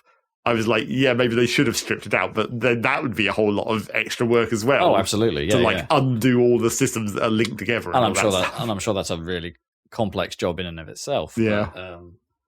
But so maybe that's a job for the original devs to consider, right? To be like, well, we want to do accessible Dwarf Fortress. I don't know if they do, though. I mean, I think they only want to move forwards on making more and more complex shit. I'm sure of it. I believe that wholeheartedly. But like, from thinking with a slightly more business-oriented hat on it, or like player acquisition hat, maybe they should consider it. Like, I don't know. Yeah, I don't know what's going to happen. I'm going to have to actually go and look at the current normal Dwarf Fortress dev blog and see where they're at with that, and then like see what happens over the next few months of the Steam. See if it gets patches. Oh, I bet it will. Well, I mean, I'm sure it will get patches, but whether they'll adjust what's currently there or only be adding to catch up, basically. Right, yeah. Or if they just lock in, right, this is the version we're working with for a while. Yeah. And we're gonna focus our efforts on this is the gold version of Dwarf Fortress, and vanilla is effectively on as far as we're concerned, a beta path. Yeah. Well, we'll see. We'll see how it goes. But I'm not very convinced that I'm going to play very much in the Steam version, but I might go back to the vanilla version because it's appetized me. Huh. Yeah. But, you know, do you think we need to retry our? I think it's safe to say. I think it's safe to say that attempting to make a video of the Steam version is not going to work any better. It runs basically the same. Like the FPS is still completely massively variable continuously, and that's what fucks with the video recording. Oh, I mean, right. I mean, I'm sure there's ways around it because there's plenty of videos of the Steam version online. But... Well, and didn't we? And also, our last failed attempt to video it was off your PC. Well, yes, right? That is the other problem. We should do that off mine, and where we've got the proper rig set up. But I still don't know if it will work 100%. No, I mean it's hardcore, isn't it? Yes. So much to sim. Yes, and it does still sim it. Sim hard. Simming away underneath. Maxis have reformed to make sim hard. Whatever that means. I don't know. Simulating hardness. And then sim hard 2, sim harder. And that was more or less all I played. Just some other random extra bits and pieces thrown in, like Rocket League and Dyson Sphere Program for some reason. Have you started on the next season of Rocket League at all? No, I haven't gone in since the patch. Okay, yeah, no, neither have I. Did manage to squeeze out the required levels. Yeah, the 110. So I got all the credits. Did manage to squeeze that out. Bit of a slog, but got there. Yeah, I don't know. I'm considering like not with Rocket League. It might be time to stop. Yeah. I don't know. It's time. This season has been a proper lemon run from both the people I've been playing with and myself. I've had like days where I have been appalling, and that has done nothing good for my self-esteem. I don't know. I went for a patch in this season where I just wasn't feeling good, and Rocket League did not help that. And then equally, like the flip side, like I just seen when I was on form, it would then pair me with people who were not on form, and which I don't know if. I mean, that feels less bad, but you're still losing. Yeah, I lost way more than I won this season, and it was frustrating. Did you though? No, I really did. I really did. There were definitely days where it's just, you know, there were plenty of those like little ones where it's like win this many games, and I'm like, this is like I've been playing for a couple of hours. How many have I won? 2. Okay, that's gone badly. Yeah, I don't know. I've got enough points for another battle pass. That's sort of the problem. Yeah. I mean, you can still enable this one. Yeah. But then I'd have to buy into the next one if I don't make it all the way up to 110 again. Or you just don't. Or just don't. Yeah, I don't know. I don't know. I mean, there was several times this season where I wasn't convinced that I was going to make it, but then I'd forgotten how much I played. That's not the same problem. It's like I'd forgotten how much I played rather than not actually being able to make it. I'd just forgotten that I already had made it. Sure, it's not. But it seemed like I was playing less. The thing is, it's a nice. There are plenty of moments in my schedule at the moment, which, in fairness, I'm aware is going to completely change next year. Yeah.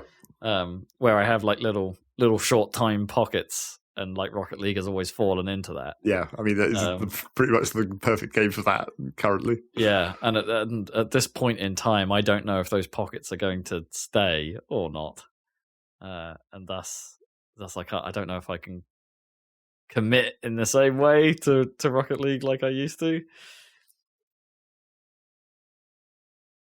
Also, it's really mood dependent, as I said. Like that doesn't do me much good these days. Anyway, yeah. So I've been playing quite a bunch of that. Been playing?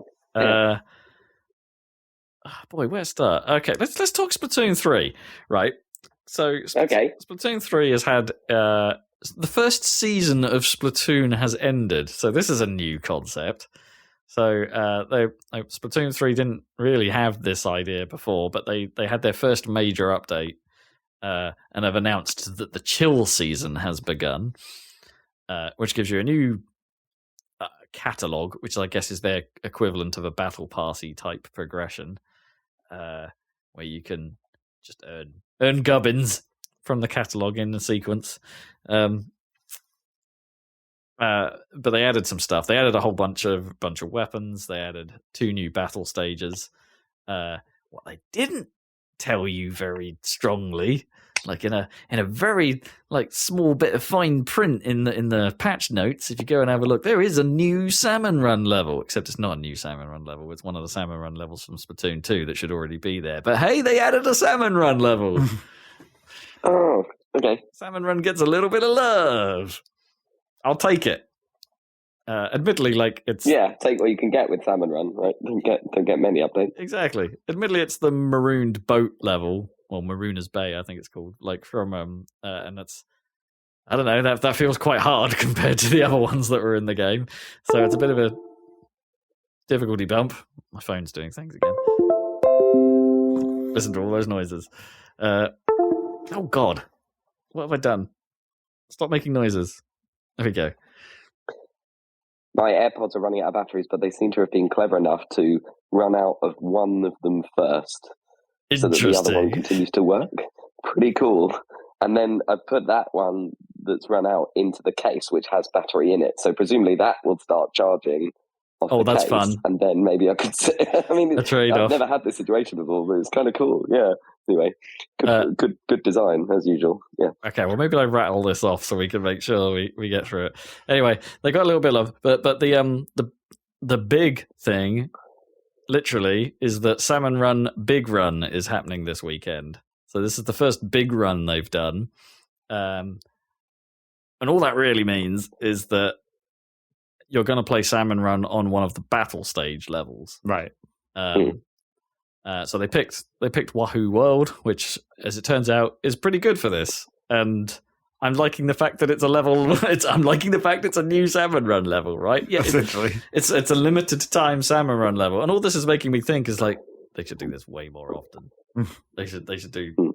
There isn't any other mechanical changes to it. I think they might not be able to do some of the level events because the level just wasn't designed for it. There's nowhere for it to happen, kind of thing. But you still get the king turn up in the same way that it did before.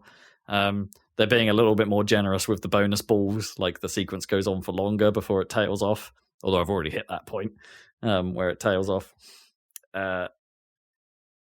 And they move stuff around. So like before, like the egg basket would only move when it goes to low tide. Now there's multiple egg basket locations, and certain tideness can affect which ones get used. But it feels like there's more.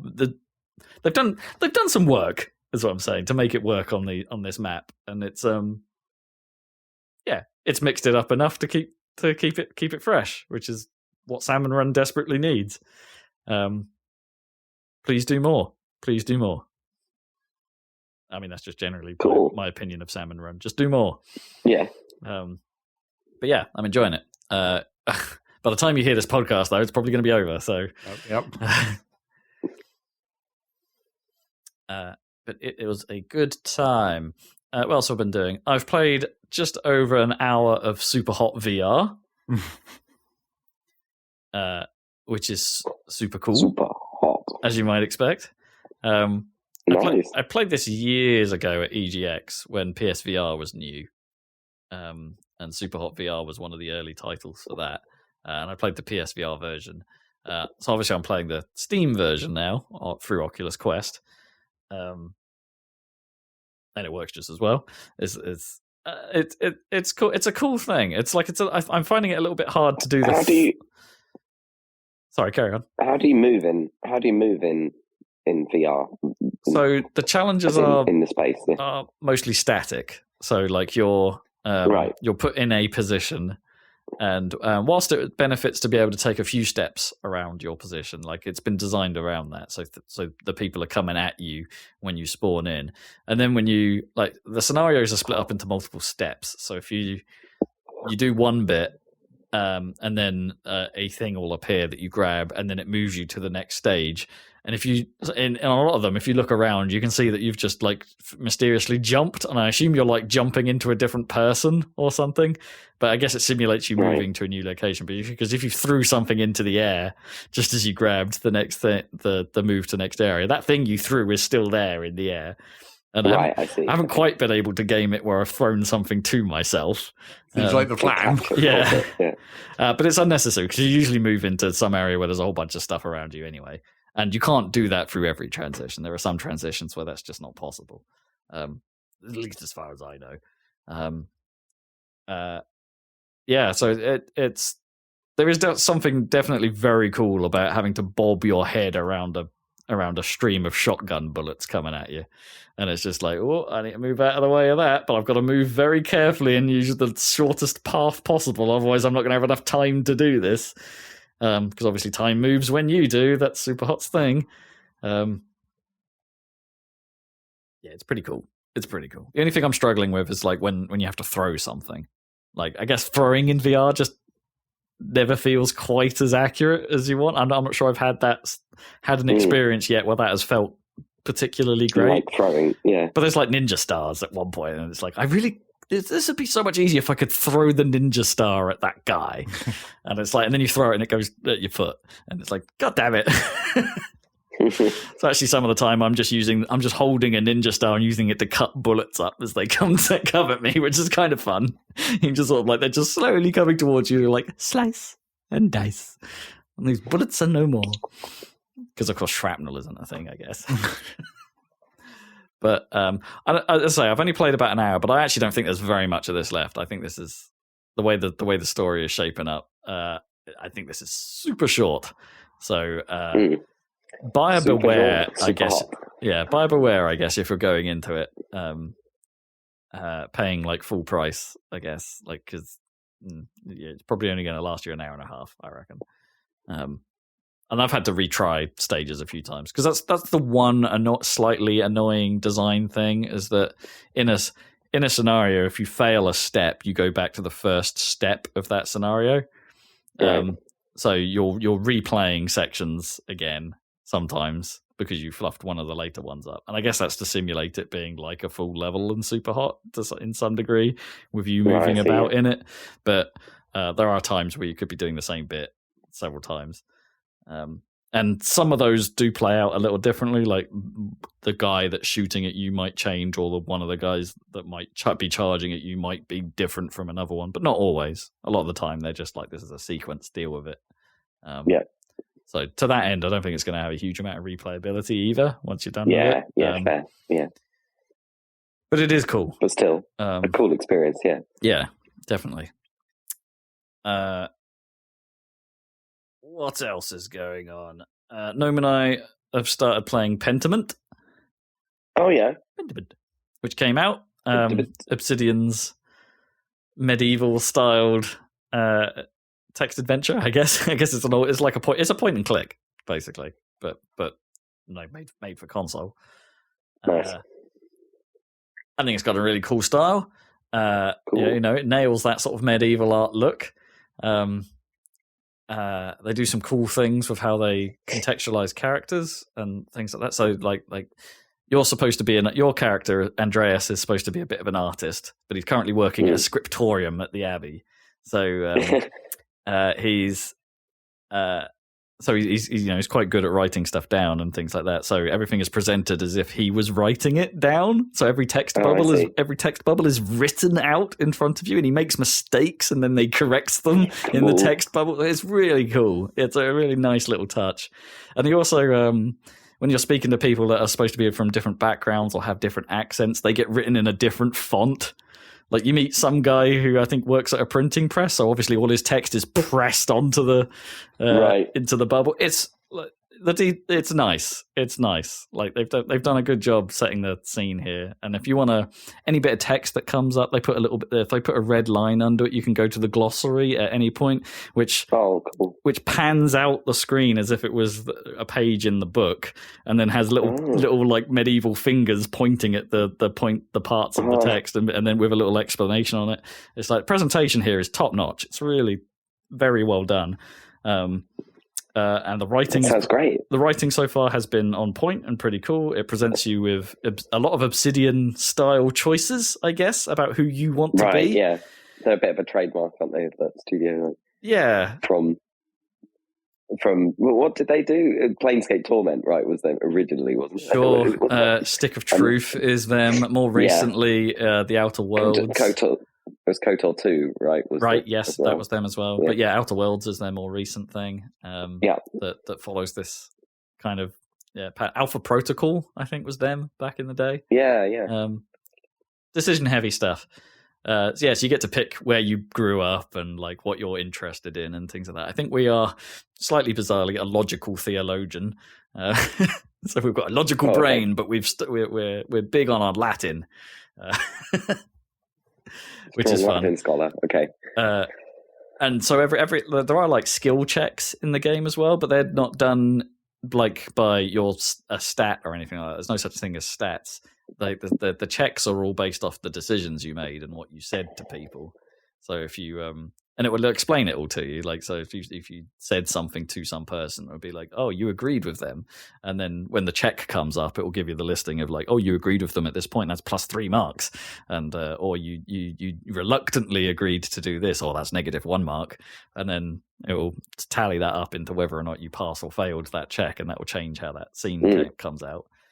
We have failed pretty much all of these so far. There's only been a couple that we've succeeded at, and annoyingly, one of those then had a follow-up check, which we then failed. So it's like, oh damn it!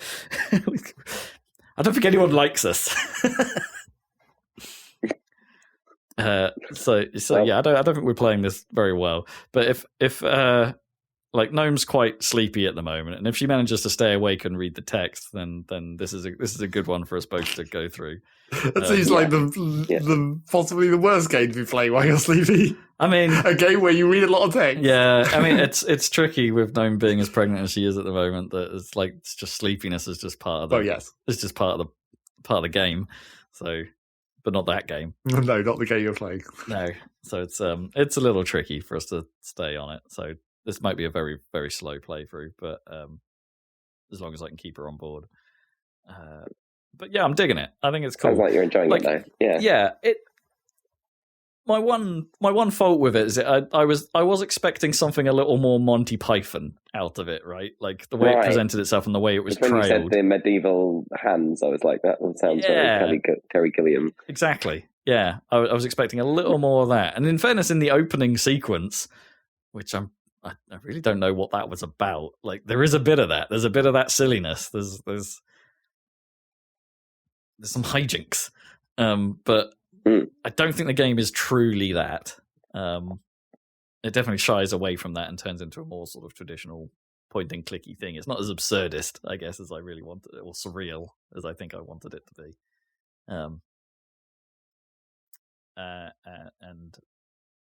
Hold on to your butts. There's going to be a lot of church and abbey talk and stuff like that because that's where it's set. So, of course, yeah. If that's not your bag, then maybe this isn't for you. But yeah, I mean, did you ever see the trailer for? Oh, sorry, no, go for it. Sorry, tangent. But did you ever see the stupid trailer for I Am Jesus Christ? No, I didn't. It was amazing. Yeah, I think that game's actually coming out, but it was kind of what I didn't know what to expect of that, and then I saw that and it was like, oh, this makes sense. Yeah, just go watch that. It was funny. Okay. Anyway. Mysteries. Yeah, Abbey talk. Yeah. Monks writing books by hand. Oh, monk speak. Manuscripts. I might give this a look then. It sounds interesting. Yeah. I like it. None too shabby. Yeah. It's definitely got that sort of old school game vibe about it, you know. But simplified, you know, it's not like a LucasArts. It's not that obtuse. Yeah. There's definitely been that, I suppose there's the new Monkey Island. Yeah. There's definitely been a couple of moments where I've thought I could do with there's something I really want to do here. I can go to the place where I could do that, but the devs have either decided not to make that part of the story. And it's like, well, I want to. I could quite easily rectify this situation I find myself in if I could just talk to this person. But yeah, it doesn't happen. So it's not cool. Excuse me. That's only happened like once or twice, so not a big deal. But it's always going to be the pitfall, I think, of games made in this way. And very quickly, I spent a tiny bit more time with 2 Point Campus. Not really feeling the draw, to be fair, but I'm not entirely sure that's the game's fault. Its flow is quite different from 2 Point Hospital. There's something like just like mindless in a way about 2 Point Hospital, right? It's like you need a thing, build a thing. You need staff to do a thing, get staff to do a thing. Yeah. Like it's not very in depth, really. There is some tailoring and stuff you can do. It's like, oh, that guy's unhappy, pay him more. You know, it's like there's always an easy solution to a problem in that game. And it's like I'm not sure I really understand what the challenge is yet. Like I don't think I'm far enough in to really be feeling like, what do I need to do to solve this problem? Oh, I need to perhaps wait till I have money. Well, that's fine. Well, I'm making money. All right, cool. Run and sit there and wait for it for a bit. Oh, now I have money to solve this guy's problem. Okay, cool. Done. I'm not sure I fully understand it yet. There's plenty of things I can put down and rooms I can build, and it's like and the structure is definitely different. Like, you know, at the end of every year, you can change what courses you're running, or you can upgrade your existing courses, and so you can take students in on specific types of things. And if once you've leveled up courses to a certain point, that unlocks the ability to host events, and events you have to put on the times. The year's schedule somewhere, and they cost you money to put on, but then they have boons like student happiness and things like that, or concentration, or things like that. There's all these other like these stats flying around, but none of them have really been a problem so far. It's just like, yeah, oh well, I guess I can do that. Let's do that. I won. My students won the county cook-off. Okay, great. Right, nice. Yeah, I don't know. I'm not sure I'm feeling. I guess Zach would look for the puzzle, right? And I don't know. I don't know that there is a puzzle. Well, it sounds like there's like there's too much of just like one route to everything. It's just like you see a thing and you do a thing. I mean, that was kind of how 2.0 Hospital worked as well at a certain point, where you're just like, absolutely, I need to be able to do this thing, so I'll just build the room to do this thing. Yeah, and I think that was more the problem with 2.0 Hospital. That's definitely like, and you're not just building like billions of GP officers this time round, right? Like, you're building what you need, and yeah, it's a strange one. It's a strange one, but yeah, I'm not feeling the draw at the moment, and it's. I'm in a phase where I like to play more games on console than I do on PC, so I'm sort of that way. Mm-hmm. I guess Zach and I did some more stabbing. That's the other thing. Yes, the new old stabbing. The new old stabbing. Hyrule Warriors Definitive Edition. We're still stabbing around it. It's like, I think the more I play it, the more I appreciate how much of an improvement they made in Age of Calamity. Performance aside, there's like something is lost in both the like the impact of your strikes don't feel as good, and I still don't not sure I agree that mushiness is the right word, but like the spectacle of it isn't as grand or as mad as Age of Calamity was, especially like in those first few weeks we were playing Age of Calamity, and like the excitement of getting something new was just like, what the hell does this do? Oh, that's weird. Oh, that's so cool. Oh, da da da. Blah blah blah blah blah blah blah. I'm not sure I'm feeling that with this. Like, no, I mean, even when we've got new weapons, it's just like, well, it's just another weapon. Even though it is completely different in some cases. Yeah, they almost just don't feel as intricate. Well, it's because everything starts with like a 3-hit combo, basically. Like, they don't have nearly as much combo tree, even compared to the defaults of Age of Calamity. Right, yeah. And there's just not enough, as I say, there's just not enough intricacy to how characters play at this point, right? They're not different enough. They don't really have the sort of special. Well, I mean, they do, but it's not nearly as pronounced as in Age of Calamity, where each of them has a special thing. Although, shout out to my girl Linkle, she might be the most fun I've like out of the characters I've played so far. You know, who does just basically using crossbows like Uzis. Yep, it's bonk. That's pretty cool. And it's definitely much harder. I mean, it was already pretty hard to tell when you got hit sometimes, like in Age of Calamity, but like it's even harder to tell now. Yes, well, especially for like the subtle hits, like the ones that don't knock you over, you barely notice at all. Yeah, it's just like, what just happened? Like, I mean, I'm starting to. There are some characters you can hear the audio. Yes, Linkle, for example. Yeah, Linkle really does scream when she gets hit. So it's like, oh, okay, I've definitely been hurt. That's fine. Oh no, I've got stuck in the multi-hit combo, so I'm going to hear the sound effect like 5 times in a row. What? Yeah. Yes, the like telling whether you're getting hit, the impacts of your hits, and just like it's even harder to keep track of like what's going on. Because I mean, you've got like the iconography on the map isn't as good. Yeah, and like it's sort of more important in this game to keep track of like what the people are saying, to know where you have to go and what you have to do, where they are, and like it's like who needs rescuing, and like where the hell is the baby chicken, and where are they going? Yeah, that I need to protect. So you have to pay slightly more attention to the map and the conversations that are happening at the same time. And sorry, not chicken. There's been no mention of chickens. No chickens. There's no chicken mystery. But then you're like, you have like 3 different kinds of special bar essentially, so you're having to keep track of like which one's full, which one am I building up. Your specials build up in the old way, like with just by murders. Yeah, but like magic, you have to find pickups to, the green bottles, I guess, to use, and they result in a different kind of powered up state and a couple of different specials. Yeah, and then you've got the Triforce shards. I mean, and there's a whole bunch of stuff we haven't encountered yet. Still, like there's. I had a little look through like some of the. It has its like built-in achievement system, the medals thing. And I had to look through those, and it's like apparently there's the My Fairy thing that we haven't yet encountered, which is like a familiar, like that you train up separately, or something like it's some extra thing. Right. But like they apparently have attack consequences and things like that because there's a medal for doing like attacks with the fairy or something, and it's like, what's that system all about? How does that work? Like, and how many goddamn things are there to do in this game? Because like the list seems enormous. Well, I mean, there's a lot of things to do. Yeah.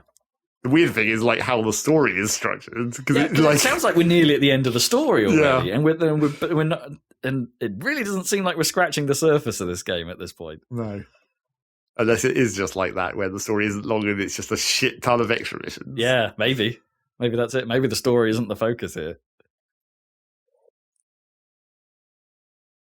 I mean, in fairness, there was a smeg ton of extra stuff in Age of Calamity, more than the main line. That's true. But then again, like, I feel like the mainline missions in it don't feel like mainline missions. They all feel like side missions. Well, true. They're all kind of made this. I mean, there aren't sides. No, so well, not yet. Well, yeah. Apart from the sort of side stories, but those are still main missions. Yeah, the link. Yes. It's a weird one. I don't think. Again, I don't feel like we've got a handle on it yet. No. Also, it's just an audio. How much have you played of this new one at this point? Then, not new one. I mean, old one. I guess I don't know how many hours. There must be quite a lot of hours at this point still. Like, Quite a lot. How many weeks have we played it? Like 5 or 6? 5 or 6, yeah. So maybe we're like 10 or 12 hours in or something at this point. And not quite got that same handle on it as Age of Calamity. No, I think you knew what you were getting into, and even though there were cards held closely to the chest in Age of Calamity as well until quite late on. At least the core game, I think you can understand pretty quick. Yeah. This time around, I feel like there's perhaps more cards being held. Maybe, hopefully, but maybe not. Yeah, I don't know. Also, I just want to say, like, it is a wall of noise. That game, like, it's just constant noise. The soundtrack is mental. Yes, the hardcore Zelda remixes are a bit ridiculous. Yeah. Almost all of them with some kind of like just dum chat like drum beat, but like and my phone's doing stuff again. I should just unplug this. Enjoy that. Just like dum chat, but it's like a really weirdly like overly compressed and hardcore drums kit they're using for it. So everything is just like the snare isn't just like a dum chat. It's like a dum pang. Like it's super amped up. Yes, yeah. It's a bit much. Yeah. Not a soothing audio soundscape. I mean, at least I guess it's supposed to give the feeling of you being in a legitimately massive battle, which actually, I'm going to say this probably does a better job of that feeling than Age of Calamity does. Like, except for maybe that super hard mission we struggled with for ages in Age of Calamity, where the whole map is just a massive battle. But like, I think this one does a slightly better job of making the battlefield feel alive. Well, it's because this one, the battlefield kind of is alive, whereas in Age of Calamity, like if you clear an area, you're basically done. Yeah, it's fine. You just leave. Whereas in this one, the enemy can actually push back. Yeah. Although we're playing in hard mode, and that's never really been a challenge thus yet. But well, a couple of times. Yeah, you just die instantly. Yeah, we've lost some side missions, but we don't even understand what the point in the side missions are. Well, they don't seem to have any point. No, presumably you get extra experience / rupees. We went to the effort of beating back the Cuckoo army in that mission that was giving us some headaches, and we didn't have to. No, I'm not even sure what we gained out of doing it. Yes, it doesn't give you specific things like the things that are marked for the heart pieces and the sculptures or whatever. Yeah. And we've never had one of the heart pieces be linked to a side mission, which would be the worst outcome. No, they're normally we've technically missed a couple, so maybe, yeah. But they're normally just in an area we didn't go to. Yes, areas of the map that you don't have to go to for the normal progression of the mission, which is where the co-op comes in handy. Because then one person can be maintaining progress on the main mission, and the other person can be running around the whole rest of the map.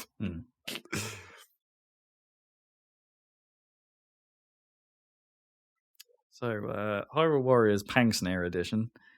I mean, it's still a good time. It's still a mindless good time. Of course. Yeah. It's just Age of Calamity is better. Yep. Look forward to that Switch 2 and they release Age of Calamity Definitive Edition. Or maybe we'll get an Age of Calamity 2 after Zelda comes out. Tears of the Kingdom, yeah, maybe they'll do some more. It's open. Yeah. It won't run any better, but... Or maybe it will run better. Maybe they'll have some time to do a little bit more optimization. I doubt it, though. I really doubt it.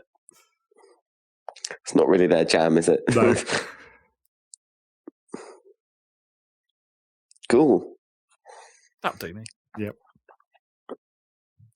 Is that you, Rob, then? Yeah. Yeah. I'm on the phone now. The AirPods died, so I don't know if I'll probably have different voice levels now, but for you guys. But might actually sound better. We might have made a huge error. Yeah, maybe I should have just been on the phone the whole time. Oh well, never mind. But I haven't got it on my conference. I can't figure out how to get it on speaker, so I have to hold the phone up to my...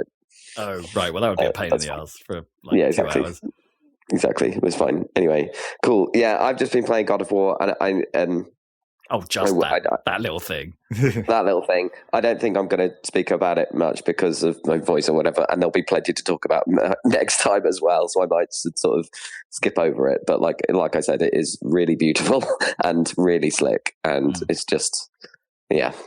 So I'm getting into the story now. I have a feeling it's going to be really long. Right, I think that's what I've heard. So I'm just getting into it, and it's already doing some, interesting things that weren't in the first one. So that's cool. Yeah, some new stuff. But and that is that thing I said about the enemies not being repeated is borne out so far. They do seem to be each big encounter is like a unique mini boss or whatever, rather than fighting an ogre and then a fire version of an ogre and then an ice version or whatever, Yeah, because I was going to ask those, so it's not feeling too samey to the last one. Not that would necessarily be a bad thing, but it's. I mean, it is. The combat is the same, pretty much. It's a lot slicker in 60 FPS, but most of the moves are the same or whatever. Obviously, once you do that, the upgrade tree and, I'm sure they're quite different ones in there, but the basic move set and everything is identical to the first game, which is kind of good. I mean, that was great already, so I don't know. I don't know how they would have changed it and made it better, really. Maybe, because you already had the two. It was already complex enough, I think, and you had the two. You had the axe and the blades or whatever. I don't know if they would have invented. Maybe there'll be more once I get into the game. I bet there will. Yeah. So I'll see. But yeah, I mean, yeah, this is quite early on. So, is this? No, I don't think this is spoiler. But you get to play as Atreus. The camera, it's that continuous camera shot. Yeah, they do that in a clever way to transfer. You between playing as different characters, but still with the continuous tracking camera shot, which is kind of cool. Interesting. No, I didn't know that. I didn't know you did that. Yeah, I mean, it's quite early on, so hopefully that's not a big spoiler. Yeah. But yeah, neat. And I don't know how much of the game will be like that. Probably not much, but that's a new thing. Yeah, it's kind of interesting.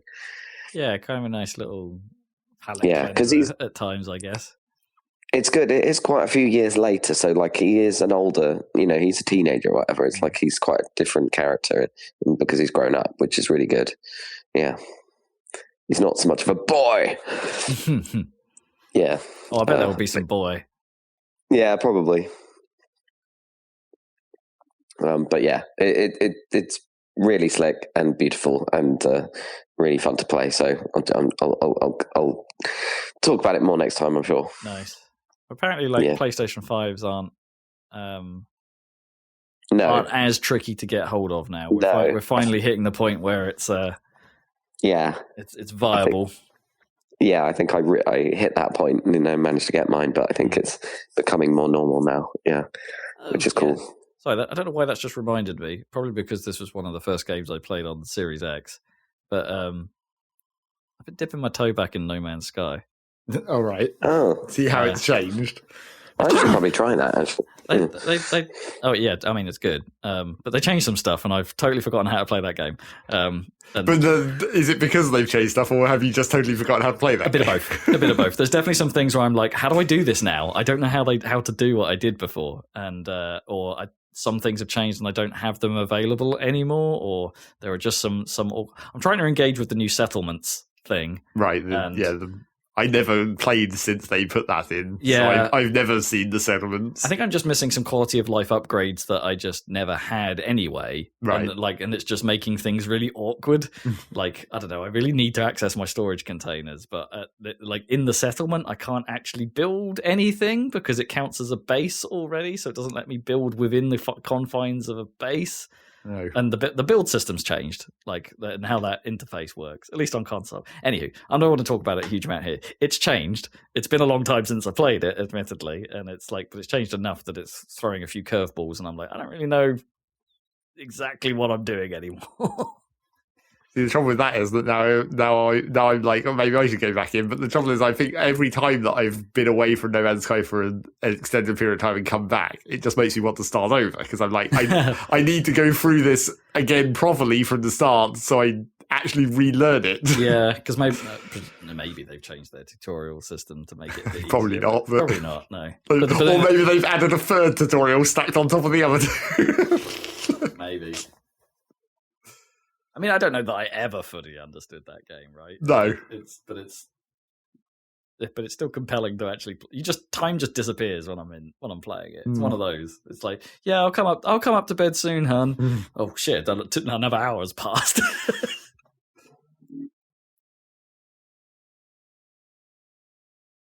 Anywho, No Man's Sky. Yeah. Yeah. Oh. I was about to say it's on Game Pass, but like obviously that doesn't apply to PlayStation. So PlayStation, no. I was just thinking that I have, it probably runs pretty nicely on PS5. Obviously, like everything does. It'll run lovely, yeah. Yeah. Well, I say it will run lovely. I don't know. Like I remember it being slightly smoother on my Xbox than it was during my last experience. It was like right, because it's sort of unlocked frame rate game. It doesn't stick to 60, but there are certain environments where it's running at 60. But then when I was hanging out in this settlement, it's like, oh, it's chugging a bit. It's getting down in the 30s, maybe lower at times. Interesting. But then it's like running at 4K on the Series X, right? So it's like yeah, exactly. Yeah, I don't think it's even taking shortcuts with it. I think it's just a straight up native pushing 4K. a lot of pixels. Yeah. Wow, it's pushing a lot of pixels in a weirdly procedural world, which is always going to give you. Yeah. I'll stop talking so we can end this podcast. But my final thought is my boy Tunic got shafted at the Game Awards. Yeah, like he got nominated. Who? My boy Tunic. It's like it got nominated for a few things, but. Oh, I forgot. That's our game of the year, isn't it? Yeah. Okay. Yeah. Anyway, we'll come to that, listeners. But I always jump to the end where I'm like, "Yep, it's definitely Dwarf Fortress." No, no, it's definitely Tunic. And also, shout out to Stray that got a nomination in the actual game of the year category. So, I also need to play that as well. God damn, yeah, you're in the best position with your PS5. Exactly. That's the version to play. I'm in the position. Yeah. Okay, you reminded me. Okay, I'll write that down. Then I'll have more than just God of War to talk about next time. Cool, yeah. All right, then. And thank you for joining us, listeners. This is our podcast about video games, which you've been listening to. We do it every 2 weeks, so there'll be another one in 2 weeks. But we also have our YouTube channel, Happy Salad. Check that out. Gameplay video, what was that? Deep dive into Derg with possible audio issues to enjoy. Yeah. Is that right? I mean, it's fine. It's watchable, but like it's just not up to my normal standards, man. Like this podcast. High standard. Yeah. Yeah, this has been a bit of a lo-fi podcast, but we'll be hopefully back to full our normal high standards next time. So we'll catch you then. We're now time to go and watch the football, I guess. Yep. Right. So which we've avoided talking about somehow, but like, yeah. Yeah. Okay. Catch you next time, listeners. Goodbye. Big blood.